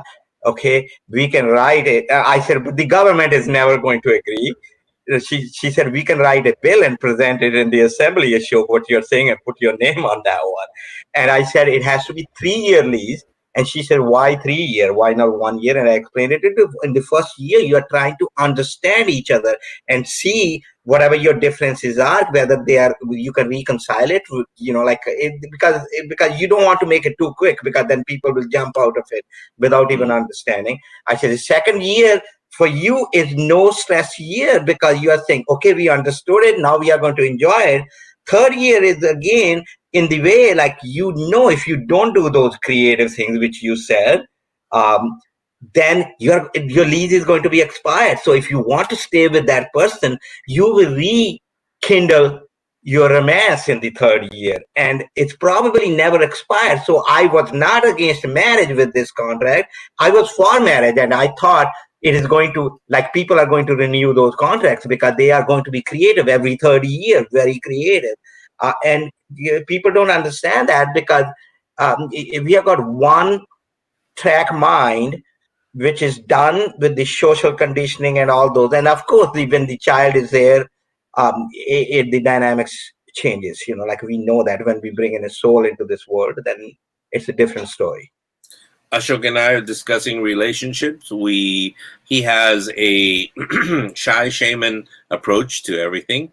And he is discussing about different realities that you stream into as you meet one person and head off to another person. And it doesn't mean that one relationship is like another relationship. That can change over a period of time. But if you would like to be part of this discussion, please, I just put in a little... what do you call these things? Link. I put in a little link here. You'll see it both in YouTube and in Facebook. and just click on the link and you can be, and I'll bring you in so that we can discuss this a little bit further. So please, there is no qualification to be part of this discussion. It's going to be fun. It's going to be simple. Katie Marie says perhaps there should be a 3-year requirement of partnership before marriage. That's a very good idea. Yeah, that's very interesting, Katie. You can start that probably. And it depends on look at that broad smile across his face. I'm always smiling. I mean, this is nothing like I'm doing it today. No, this is like what was the woman who said that you were glowing? This is a big glowing smile. Evelyn said you're glowing. Yes, thank you, Evelyn. And it has nothing to do with Fukushima. She's in Osaka too. Okay, maybe I got that message from Evelyn this morning when I woke up, and I got flowers from my secret admirer. Not so secret, I know it, but I'm not saying the name. And Katie Marie says, "Who is Evelyn? Who the hell is that?" And she will. I don't think she will ever say that. Just kidding. Kidding. But the thing is, like, it's all the, like, I'm not telling people to be monogamous or to be polyamorous, like, I'm not saying that. I'm raising the possibilities that you can be what you want to be. You don't have to listen to Dr. Mel Gill or Ashok Thakur. You don't have to listen to any one of them. But like, if you don't listen, I mean, you have to listen to them, but you don't have to do that, because if you don't listen, your possibility is limited. And it is so, we get all those possibilities. Like, it is so strange. Like, you were trying to think the name of the program from uncommon sense to possibility thinking, like in last few weeks. And a month ago, I did this, not even a month ago, like a couple of weeks ago, when you did not even change the name to possibility.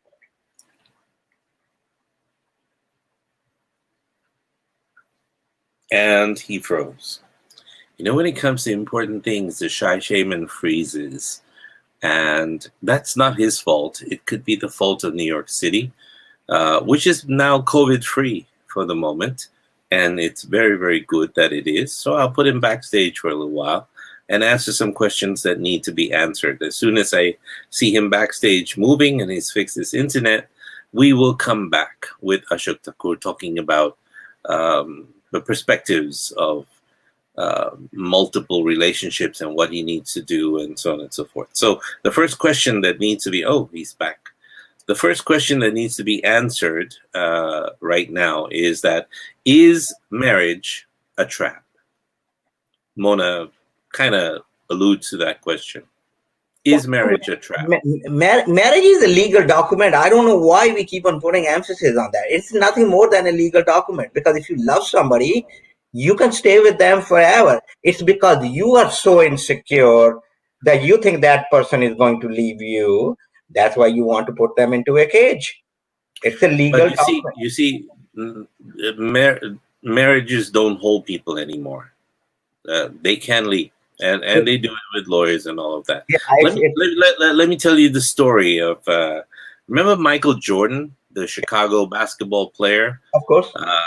And he had a divorce from his first wife, and it cost him half his wealth and everything that he had. So he had to start all over again.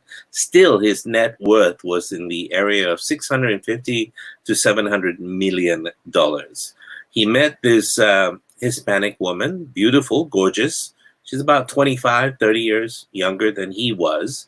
And they got married. But they got, if you have a partner like that, I don't know if you'll stay long, but that's a different story. And they got married with a prenuptial agreement where she agreed to sign it, and she did. And if she stays with him for at least 10 years, or before the 10 years is up, she would get $1 million for each year, which is, again, pocket change for him.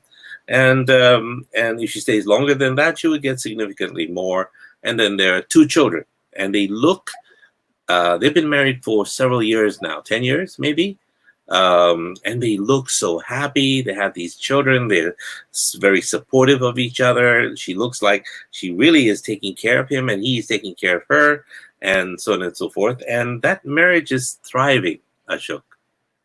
And he doesn't want any other woman except that woman, and she doesn't want any other man except that man. That's okay though. My thought is like, why? I'm getting a lot of echo. Is it something is on your side? Because nothing turned on my side. Can you hear me all right? The problem is always your side. Yeah, right. I have state of the art equipment here, my friend. This Fine. microphone and the speakers, they go into the ear. There's no feedback. There's nothing. If you hear echo, it means the government is listening to us because of some of the other things I'm doing right now. Like, first off, we had a interview with the vice president in charge of partnerships for the International Space Station. Well, you tend to get the, people listening in, but they're very clumsy about the way they listen in. My computer has been hacked into at least twice a day so far. So I just want to let you know that this is happening. So if you get echoes right now, congratulations. You're in cybersecurity. You can find out who is doing it. Yeah. Let me know. I'll be interested. I mean, it's so no. I mean, it gotten better all of a sudden. So I don't know what's happening. All you have to do is call them out, and they'll stop. Right. So for me, like all those things which I know it, like what you were talking about Michael Jordan. I know about Jeff Bezos too, who got divorced. Her wife got $37 billion. That guy is worth $170 billion. So marriages don't keep them in there, but they keep them longer term in the relationship than if there was not a marriage. When people You're talking about Bezos. Yeah, Bezos. So you stay longer in there because it's still, and I know about prenup. Firstly, prenup don't even hold it in the court because there are other issues with that, and it has been tested. But it is a thing to tell the other person that I have a prenup, so and I can do whatever I want to do. But also, like, if you look at all these things and all these things happening, we have no idea what percent of the people are staying in the marriages and they are very, very unhappy. We don't know that. I have moved away from the idea of marriage Right. a long time ago. And why is that? It's outmoded, and I think relationships are in the heart. If there is a contract, it's a contract in the heart. It's when you approach another person and say, I really like you. I will do my very best not to hurt you with words and things I do and say and so on and so forth. And if you're insecure about such and such and such, I will not make this happen, and it will not be a reality because nothing is more important to me than you. So you do agree with me on that part of the marriage? Yeah. Maybe it's unfortunate, like Mona says. I'm sorry you're using this word to describe a lifelong loving relationship and commitment, because who's the guy from Kiss? The band with all the facial. What's his name? I see his face. I see the long hair. I know who you're talking about, but Gene something. But anyway, he was in a relationship with his girlfriend, quote unquote, for 27 years. They have 2 kids, and he keeps calling her his girlfriend. They never got married until recently, in the last 2 or 3 years, and he decided to get married just for fun.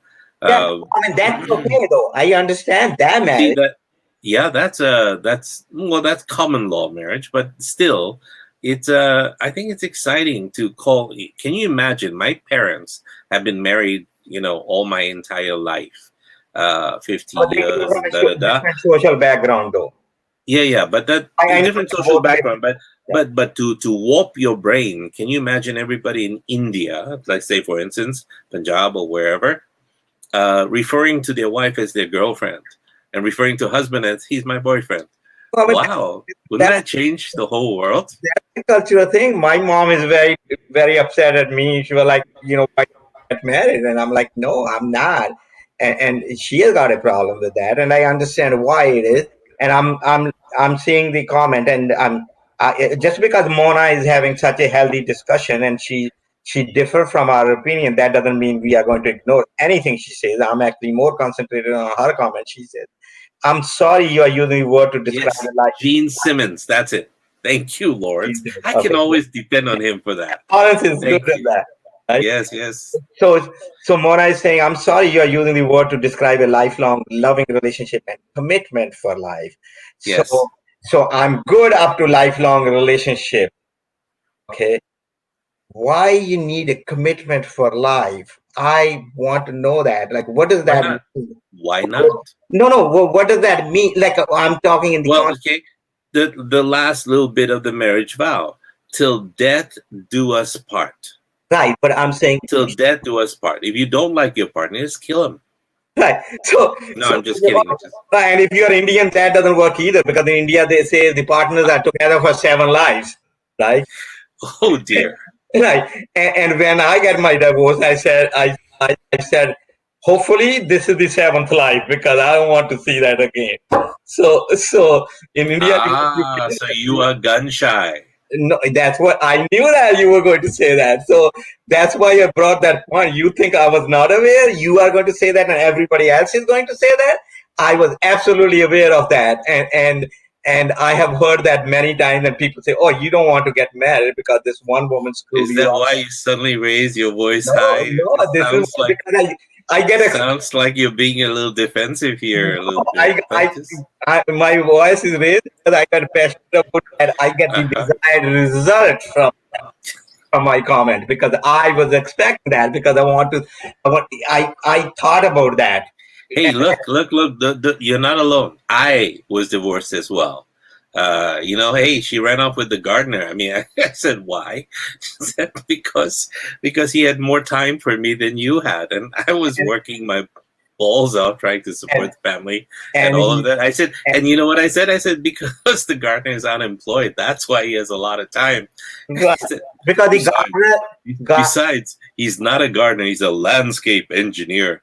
I mean, I spit my coffee all over the place. It was like, what the? Okay. Yeah, because the thing is, the gardener brought her the flowers. You just paid for it. So that's the my garden, from my garden. But anyway, no, I'm not upset about that. Actually, she did me a huge favor. I mean, I'm so sorry for the gardener, but she did me a huge favor, because my life did not thrive till after that whole thing happened, and I could have done something. Here's the thing that I really never shared with anybody, but it's true. I could have done something. I chose not to. I just chose to be an observer, watch, and I don't know why.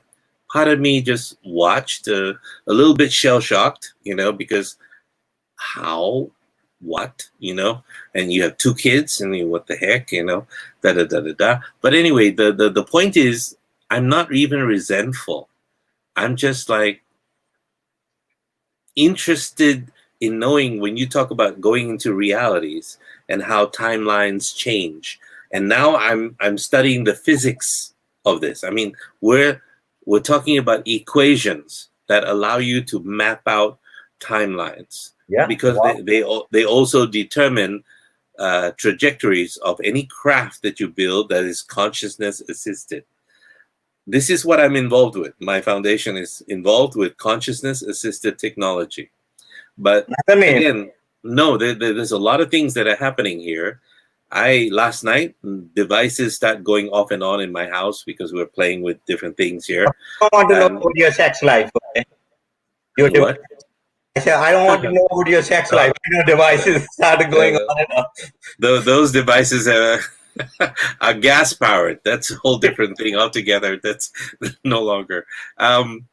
So it's very, very interesting that you bring this up, because I noticed that at the point where I knew I could make a difference, repair it, rebuild it, do something, I watched a timeline shift, and I said, I want to go this way. I don't know why. I just want to go this way. And absolutely no regrets, and it's amazing. She, on the other hand, is on antidepressants and all kinds of da da da da da and things like this. But it's something that was, what's the word for it? Fate, destiny. It was your destiny. Sometimes for some people, and I hope it is for a majority of the people on the earth, that when you find the one, or the two, or the three, I have one too. I mean, I don't have many, so yeah. Okay. So when you find the one, that you would be happily growing together. You won't be the same every year. You'll be changing. You'll be growing. She'll be growing. Everybody will be growing. Your interactions will change, and so on and so forth. And if you like to wake up every day and see this face, the face that, and hear the voice and smell the person, and so, because smell is a very integral part of us being creatures, human creatures as well. It creates bonding in the limbic structure of the brain. And if we can tell ourselves that, yes, everybody's crazy in the world, but this person's crazy, I can live with. You know what I mean? And how much crazy is acceptable to you? Yeah, you decide, because everyone's crazy. Is this crazy? I'm okay with, because, and the person feels the same way about you. You are nuts. You are like, what the hell? But you know what? I really like you. I like waking up with you. I like going to bed with you, and I like hugging you, sleeping you. Perfect place to be is when she's on your, the crook of your shoulder, as you're holding, and it has very little to do with sex, and it's more fulfilling than sex. Yeah, in many ways. It's absolutely, and I concur with you when you said the thing, like you have, like, after you got divorced, you got things happening to you. You were able to create all these things, and it was the same story with me. So I'm not resentful to that. I actually thanked her for all these years till she was alive, for giving me that experience, and that made her more. She okay. So mine hasn't died yet. Well, let's not talk about it, because people get okay. Yeah. upset about that. But the thing is, like, when she was alive, I like, every time I met her, I said thank you so much, and that made her so crazy. She said, "How can you say thank?" Because she knew what she did, so she was like, "How can you say me thank you all the time?" I said, "Because if you wouldn't have done that, I wouldn't have this amazing life. I wouldn't be helping all those people." We did similar things. 3 years after that, right? I had moved permanently to Chicago, away from New York, where my kids grew up and all of that. And I moved permanently to Chicago, and I picked up the phone one time. I remember in Elmhurst. I still remember in the kitchen today. I was asking how the kids were, and and this was way back. I mean, we're talking about year 2000 maybe or so. And I said, "Hey, Allison, I just want to thank you for," and she said, "For what? For leaving, for this, the fact that you're actually gone. And she said, "Are you trying to be sarcastic?" I said, no, absolutely not, because I am doing everything I wanted to do.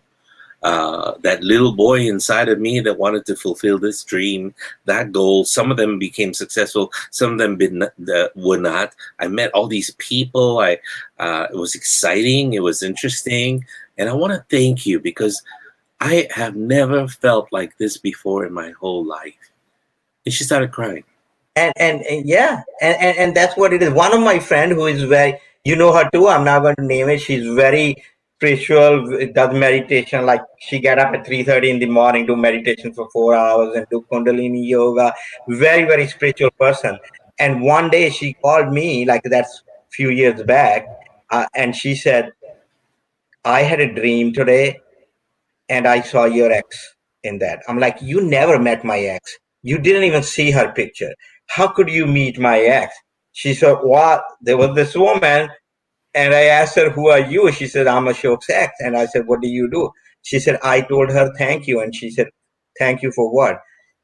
She said, I said, if you wouldn't have done what you did to him, I wouldn't have got him in my life.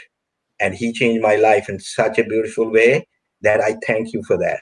That is the day, like, I picked up the phone and I called my ex and I said, thank you. Thank you for doing what you did. And she's gone more crazy with that. But it's not when people say, oh, you have been burnt or something. I sat down, I did meditation, and I said, is that why? It does that qualify me to give advice to people that whether to get married or not or whatever. And I thought about it. Like, and then in the meditation, people don't listen. They don't listen. They're gonna get married anyway.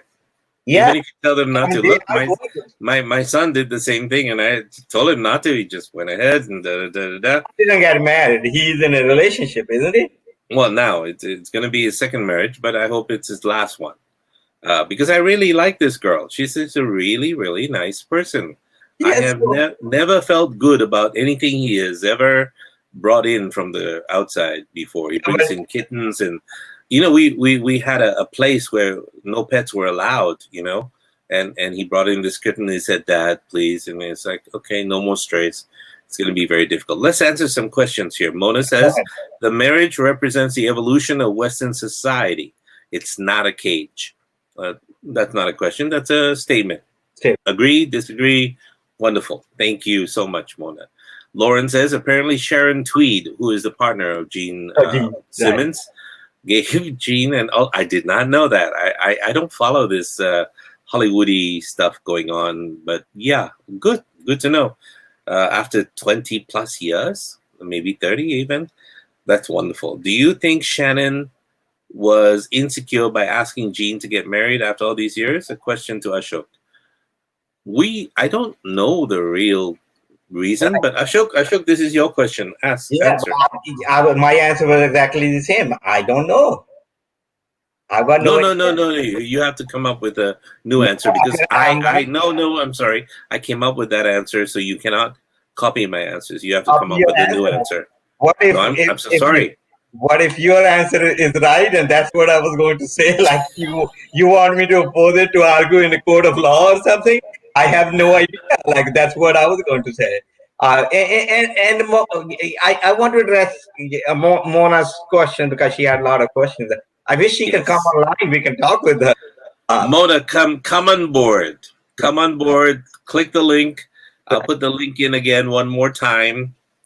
Ashok wants to no, because I want her to know that it's not. You have a little tete-a-tete with you, just to be able to talk face to face. Because she has got so many questions, and I want her to know that it's not that we are going to try. I mean, she has a right to her opinion, okay, and we have a right to we have got a right to our opinion, okay, and nobody has to do anything. A right, but is it right though? We don't know. Like even all the concepts. People say, "Oh, this is scientifically proven." Is that really right? Like you wait. Okay, so let me ask you in this way, Mr. Shai Shaman. Ashok Thakur. It has a ring to it. Shai Shaman of New York. Shai Shaman. Yeah, SSNYC. I am gonna play a role. I'm playing a role. I am an 18-year-old making my way in the world. I am a boy child. No, you don't say boy child. What the hell do you say? Man, I'm a man. I'm becoming a man. And I would like some advice to you. Should I pursue, because I have no clue, I have no experience, no wisdom, presumably. And there's a girl. There's a girl from high school. I knew her from high school. I really like her. And I don't want anybody else to like her except me. What should I do? Should I ask her to marry me? Or should I just fool around with her in the bushes and in my house? And her bushes, whatever. You know, So what? Yeah. so this is one thing which uh, uh, I don't talk about with people about age because I don't think the maturity comes with the age. But I think at 18-year-old, you got no idea what No, you're talking about. that's what I'm asking you. So what I will say, if you like this girl so much, uh, be with her like in a relationship. And if you are 25 or something and you still think that is the person you want to get married. I'm not against marriage. I say you should have a taste of this, because otherwise when you are older you are going to think, what if I would have got married, my life would have been heaven. Yeah, but Mr. Shaman, um, uh, you said I would be insecure if I was marrying her, and but really I just want her, The- only her, no one else. well, then you have to see a psychologist or somebody else who can basically put some sense into you, because Mona, that's not the reason why you should get married. That's Mona is pissed. I, It's not a right to an opinion when you call someone insecure because they decided to get married, I because they did not decided to marry. I did not say because you are marrying about of the insecurity. I said that could be one of the reasons. There could What be are other reasons. what are the others? But there are a lot of reasons except for knowing a particular person. Like there are a lot of other. Some people get married because they got a peer pressure. Some people get married because they got a social pressure from the cultural where they are grown up. Like I know it in India. Like when the girls are older, like they are like, oh, something is wrong with her because she's my gosh, she's 26 and she didn't get married yet, or something wrong with that. Now you will start feeling guilty that you don't have a sense of self, because now everybody around you is saying that. Now you have to be very strong person to come out of that one, because Mhm. now everybody who's around you is telling you one thing. And there could be a cultural pressure. There could be a lot of other pressure. The people tell you, oh, you are 40 years old, you are not going to have children, you should get married. I mean, one of my friend, like she's well known. uh, oh, I shouldn't say that because then people will know it. But she asked me that question and she said, I don't want to get married, but like, what if I want to have kids later on? So she spent $12,000 and froze her eggs. I mean, there is a solution for everything. I mean, she said, if I am 50 and say I want to have kids, I have my eggs over there. So that, like it's like all the it's again the possibility thinking, like you were saying, which I was talking about. Like I was teaching people, like, don't block the possibilities, okay, and don't be like a headstrong, like just thinking about one way and you are right in that way. Okay, just be open to listening to the people, then do whatever you want to do. But when people insist on one opinion is right, I'm not saying my opinion is right. I'm saying that's a possibility. Okay, this is what I think. So once you say, oh, I am right, that the marriage is right, or somebody thinks like that, they are close to all the possibilities. Is it like, people ask me all the time, they say, do you believe there is a God? I said, I don't know. And they say, do you believe there is no God? I said, I don't know. Because once I say I know to one of them, I blocked all the other possibilities of learning in future, no matter how much evidence and how much data is presented to me. I blocked myself from all the possibilities. So I'm saying, just be open to the possibility. Just think about it, and we have got all those things, like a cultural thing, peer pressure, family pressure, and all those things. People telling us that this is how it None is. none of the reasons sounded positive to get married. Yes. So what's so so so what's the answer? Is there Obviously, is there a positive reason to get married?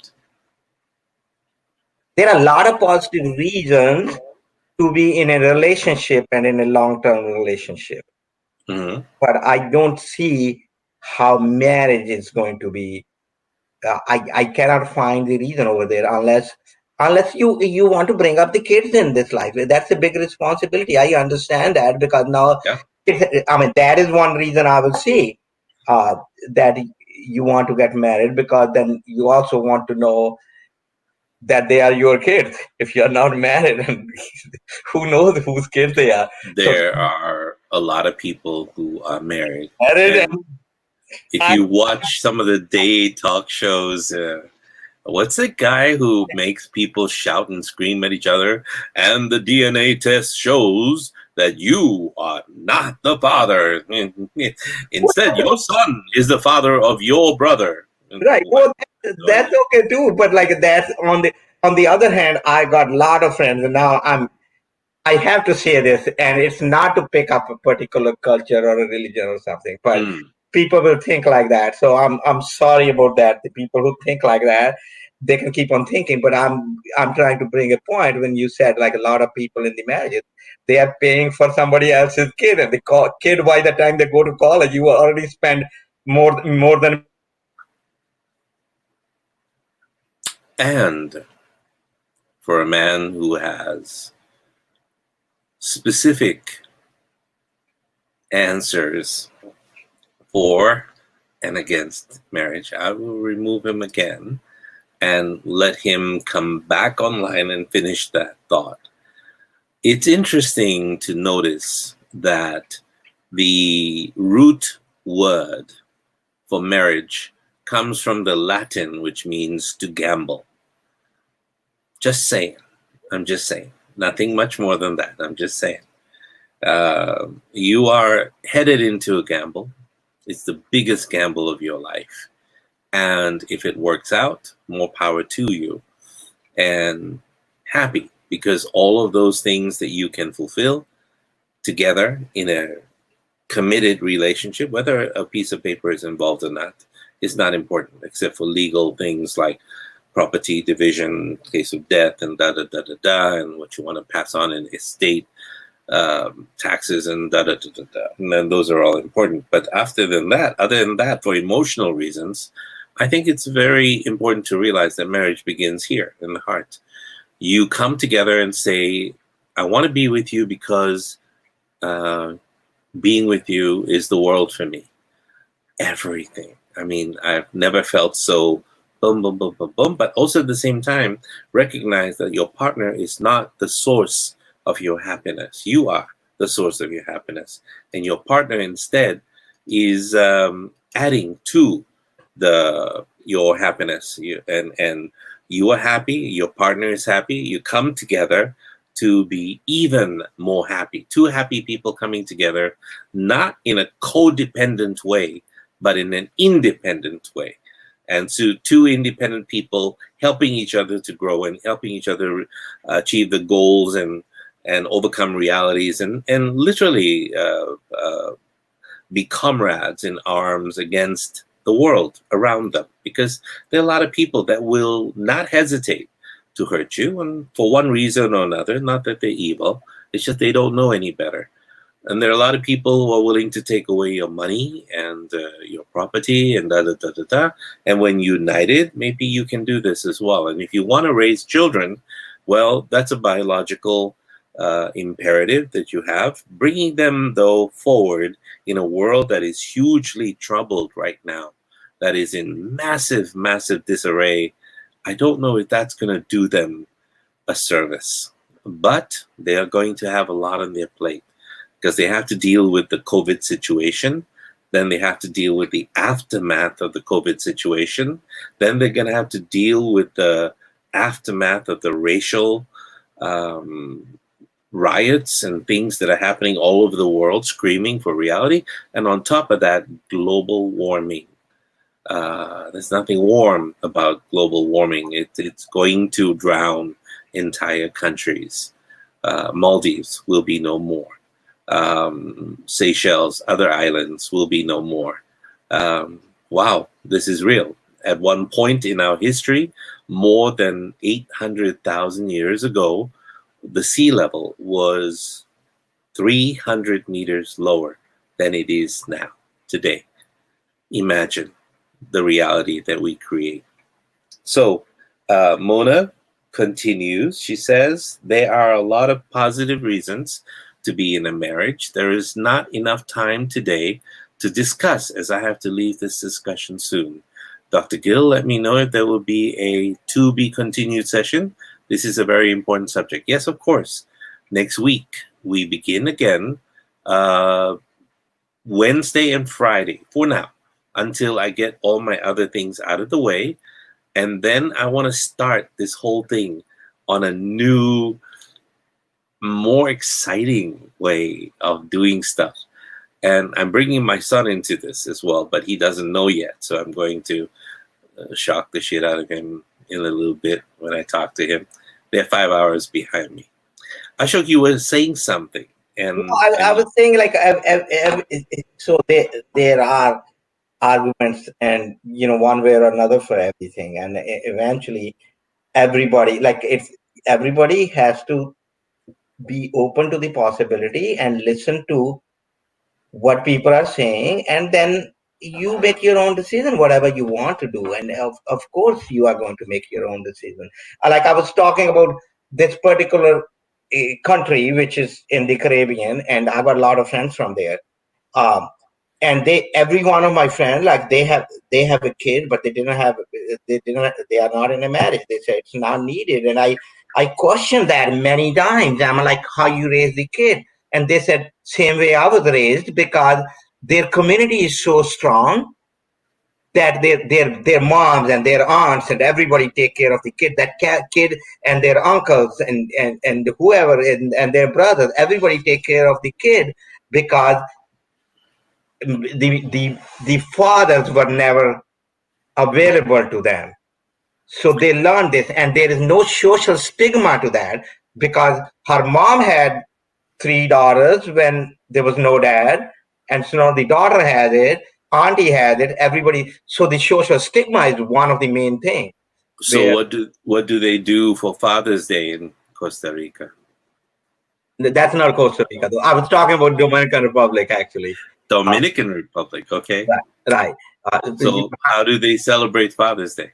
They, of course, celebrate Father's Day is whoever is the father figure in that kid's life. I like that. Whoever is the father figure. I like that. Very nice. And it is not important. And I was so, because like my Indian mind couldn't grasp that at that point in time, because like if in India somebody have a kid and no dad around it, they will not prosecute. They will kill that person. Really? Yeah, it's that bad culturally. And Dominican Republic, our mutual friend Eric Edmides, is that how you pronounce his last name? Yeah. That's he lives there. He's not from there, though. No, I know. He decided to uproot himself from the United States and make that his home now. Oh, does he live in Dominican Republic or does he live in Costa Rica? Dominican Republic? No, Dominican Republic. That's right fine. On the beach. His place is right on the beach. I go to the Dominican Republic. I've got a lot of friends, and I go over there, and I don't even see these dads present. I keep on asking the question, and they say, well, they are never there. Like they find, they have the baby, and then they find the younger girl, and then they move on with that one, and then they are never there. And because there is no social stigma attached to it, they think this is a way of life. And that's not that men doesn't get married over there. Like I asked many of my friends. They said, I said, how come this is that? They said, all of them answered. They said, it's not that we don't like it, but they are not there. We are not going to crying and running after them and say, oh, because you are my kid's dad, so come into my life. They said, we are not going to do that, because we are independent women, and we are very strong, independent, very smart, beautiful women. It's a global phenomenon right now that fathers are fairly absent in their children's lives. One of the reasons is divorce. The other could be work and a lot of work, and they have to have 2-3 jobs. We're talking about a lower middle income people and below people who are below the poverty line as well. And it just so happens to be non-white folks and so on and so forth. And there are people working very, very hard. There is the Fathers Movement. What is it called? It's global, and I used to help them. Used to help them 9 years ago, and we used to run group sessions and things like that. I'll remember what it was, but I didn't know there was a fathers movement sometimes. yes, for fathers to come together and be a support towards each other and for each other, and to be able to take on like a responsibility and become the father figure for some people who are orphans and don't have a father, and so on and so forth. And unfortunately, this phenomenon is picking up the fatherless family in places even as close by as the Philippines. And in Thailand, it's becoming a big thing as people start to become more narcissistic and start chasing their, like you said, sexual hoo-ha and dreams and what have you. So it's a big thing. And I think this is a discussion that can continue. And maybe next week, Wednesday, if you can come on board as well, I'll bring Luke as well. Let's discuss how we could make a relationship, a monogamous relationship work, and then deal with how to deal with jealousy, because that's a big thing. Yes, Mona is right. Fathering a child is a huge responsibility. It's an unfortunate situation. It's the whole world. Let me ask my friend Sri from Riyadh. Hey Sri, welcome. Is absent fathers a big deal in Saudi Arabia? Just curious to know if that's a major problem they have to deal with.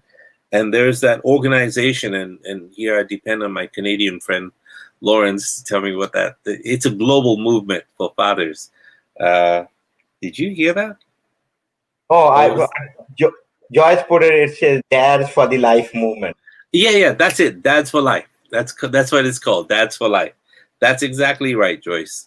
Dads for Life needs a lot more support, and you need to be present in your children's life. If people say things, parents say things like, "Well, I don't have much time with my kids, but I have quality time." If you're a child, there is no such thing as quality time. There is time or no time.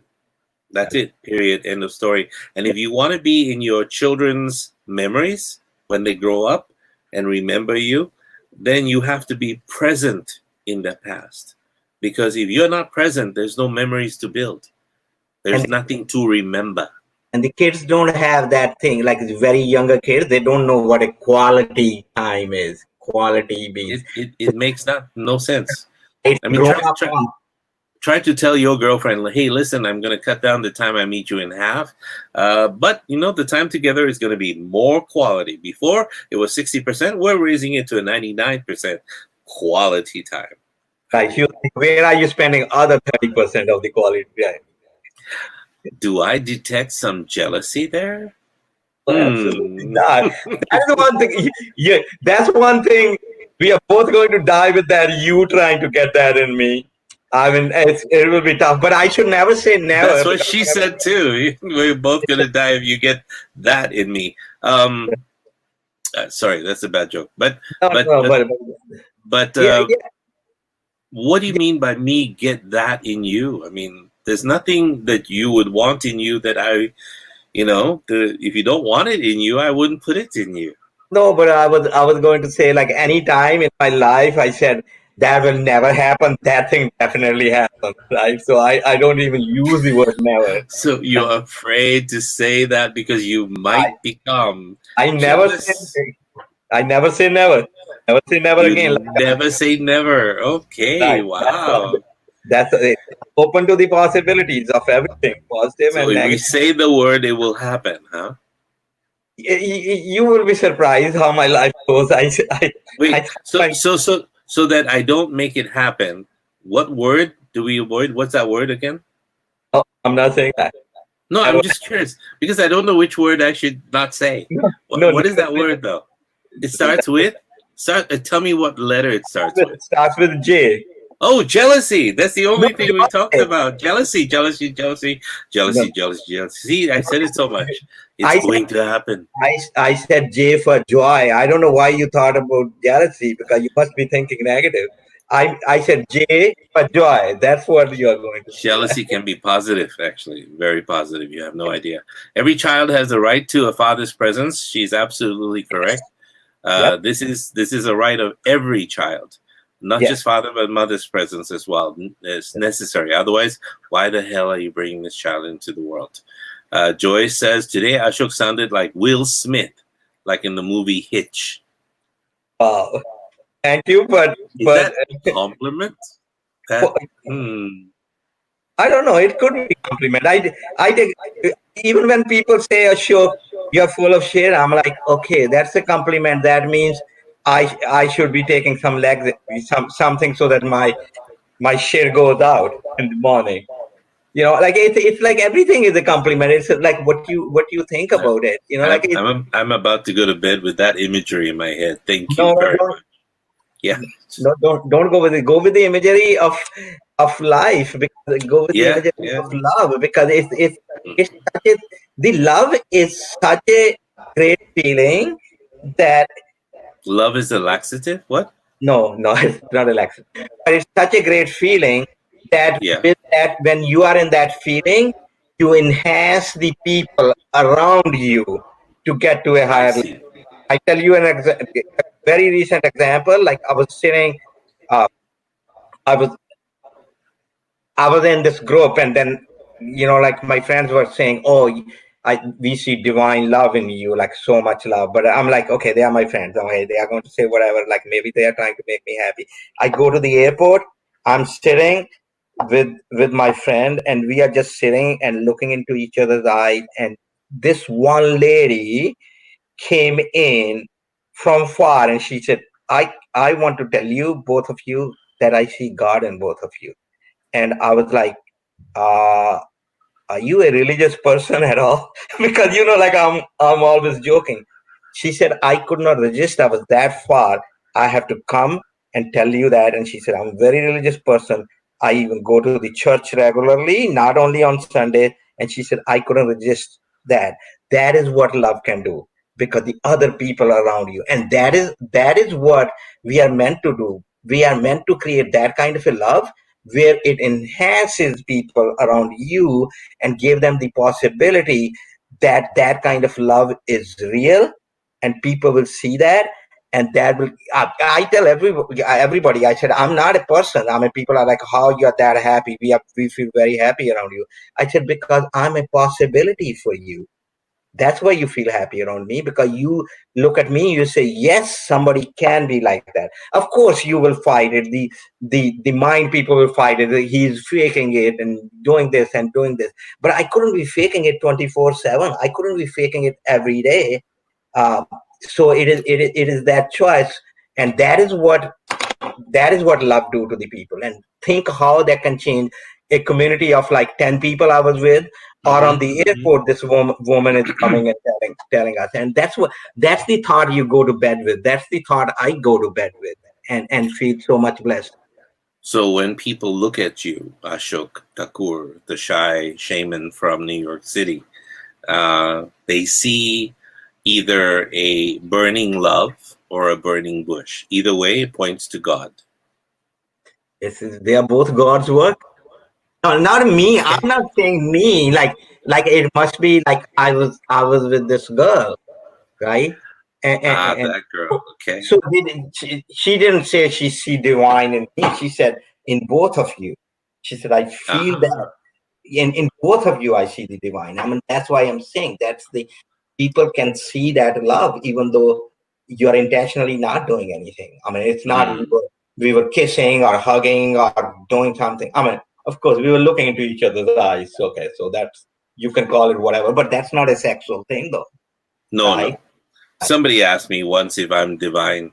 I said, no, I'm the dessert. I don't have divine. Divine. But that's the definition, because she was a very religious person. So that's what I have to say. Somebody asked me, say, I see a good energy around you. That's the energy people will say. And I don't know, what will you say? if you see like that from a psychologist's point of view?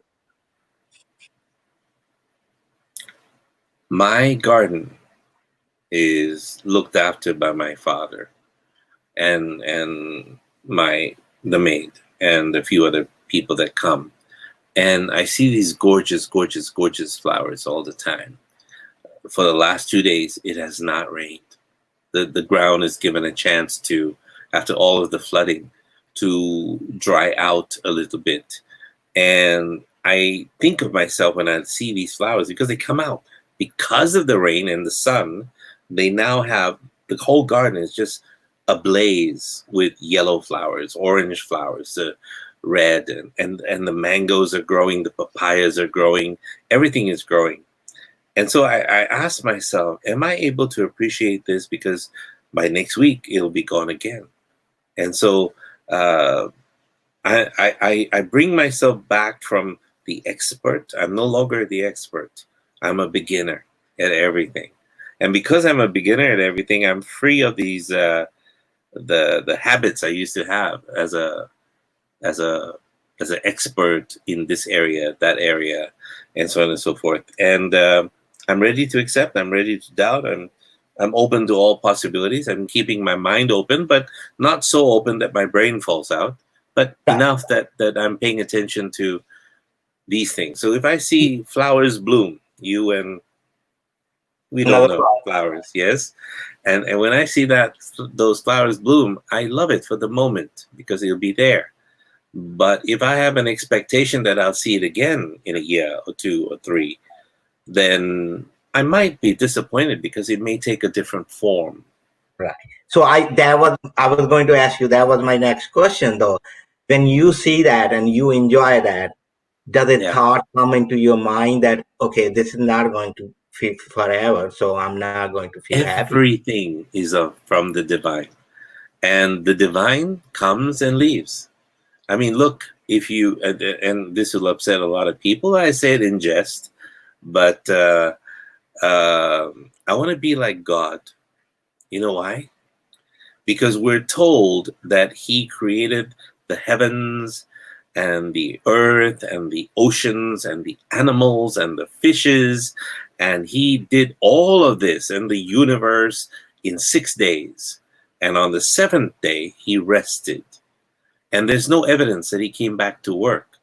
The rest of it was left to us. You know what I mean? Around you definitely so easily. Yeah, because his last instructions to everyone, every creature on the planet, was go forth and multiply. And what we see around us is this cascade of multiplication, this cascade of blooming feelings, love, relationships, flowers, trees, they come, they go. Everything is in dynamic motion. Nothing stays the same, but we are so arrogant as creatures that we want to hold on to one of them and say, stay. Yeah. No, don't move, don't change. So but he that's said, the nature of everything. Said go multiply. He didn't tell us where to start. That's how we ended up with 7.6 billion people. I don't think planet can take it anymore. And from this show, I learned a lot of things.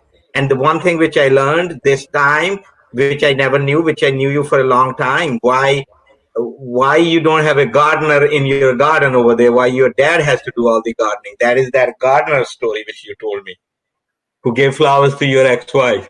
Now you're like, I'm never going to have God. No, I'm just kidding. Too simple. It doesn't happen that way. I'm open. I love gardeners. I love gardeners. No, it's because I know that because your dad probably loved to do the gardening. You know, he feels very relaxed when he's doing, because he's creating it. He's doing, and the creation, like we talked, let me finish it off, because we talked about the creation and you said you have to be creating, and the creating doesn't have to be like doing the big things, right? In a relationship, right? When people have to create, it doesn't have to be big things. It could be just simple gestures. It could be simple gestures like you are sitting on a bed and your partner comes in and put in a pillow behind you, right? That is a creation.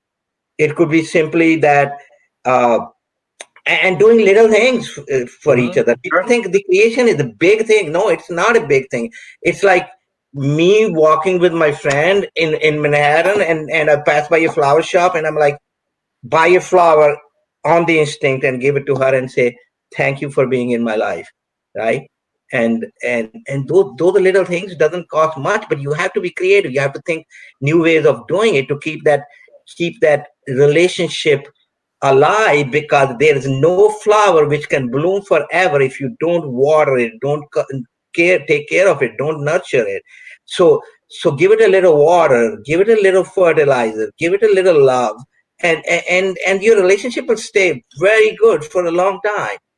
Did I just hear you say you gotta piss on it, you gotta shit on it, and then it will grow because fertilizer and water and all of that natural, and then it will be good. Yeah. I have a question, and we'll leave it at this question. Next week, let's pick it up and Yeah. discuss this. Ashok, the question is very simple, and I don't expect an answer, but think about it to be answered on Wednesday. I But think before you go, I want to thank you for taking the time to be in this program and to share your insights. And what I like about your insights is that you are without guile. You have no ulterior motives. You carry your emotions on your, on your sleeve, literally. And I like that about you. But I see you paying attention now that you're with me. You're paying attention to what kind of little traps I'm putting in front of you. And no, there's not too many. Not too many. Trust me. I'm very, very respectful where you're concerned. One question. If the Buddha was here, alive, he's about 27, roughly, the age where he is enlightened now, would he want to be in a relationship? And if he did, with whom? I have the answers. We will do it on the next show. I mean, Okay. yeah, and I probably won't be on Wednesday, but I will be on Friday though. But I'll see Okay. if I can Okay. make it. But I know the questions, and I have been. You know it. Like there is nothing. Like I say what I have to say, because like you put me on the spot many times, and I'm happy. I take it very lovingly, because what you are trying to do is also to bring out these things for all the audience, all the people who are listening, so that they have a possibility of thinking in different directions. And then what they do with it is always their choice. It's a It's up free to will. them. Yeah. And that's what I try to do when I bring up Sure. these controversial subjects, and I give my very strong opinion on those. I want people to think it's not that, okay, you have to do this. I'm saying this is also a possibility. And Correct. Correct. that's what Besides, why would you mold your life after what two maniacs say on a podcast? here you go. But Yeah. but that may change your life for better. So you pay a little attention. And, Okay. and thank you very Ashok, much. thank you so much for being with us. Goodbye. Bye. And that was Ashok Thakur, and that brings me now to the close. Um, we're talking about being enough. We're talking about being complete. We're talking about living in a moment of Zen, of now. And that's what Zen is, living in the here and the now. I don't know if you know it, but Eckhart Tolle is a Zen monk. And so he is in a relationship with someone right now, which to me was a little bit surprising, very interesting. And I wanted to know more about his thinking process as he went in that. But I want to tell you a story, a well known Zen story. It tells of a Japanese master named Nan-in, and who one day actually received a university professor who wanted to visit him. Now, the professor had come to find out about Zen, and Nan-in served his guest some tea, and he was pouring the tea until the cup was filled. But then he started to continue to pour so that the tea spilled over the sides and across the table. It's over full. No more will go in, the professor pointed out. Like this cup, Nanin replied, you are full of your own opinions and speculations. How can I show you Zen unless you first empty your cup? We might well ask, actually, the question, what does our cup contain that prevents more from being poured in? Our minds, and Baker Roshi, I think, remembered a long time ago, he said, I believe to the whole mind that thus is the nature of life, that we are filled with common sense and things that are obvious, past experiences from which we have learned our lessons and about life and beliefs and fears, prejudices and ambitions and dreams, and yet we continue being unconscious. How can we empty that cup? Zen has a way, but even the masters agree it is difficult to keep a beginner's mind, which is something I talked to Ashok about just now, a beginner's mind. The only comparison I can make is to a child's mind. We can look anew, we can see with fresh eyes, we can flow with the water instead of sinking with the stone, and appreciate each day that I'm me, I'm now, and that's all. But still, it occurs to me, to wonder whether by opening up to all these possibilities, to possibility thinking, am I emptying the cup? Or am I just making my cup larger? I want to leave you with that thought as you ask yourself this question. Trust me when you fill your life and the emptiness you were born with. You don't need anybody. What you do is you enhance everyone around you. Good night.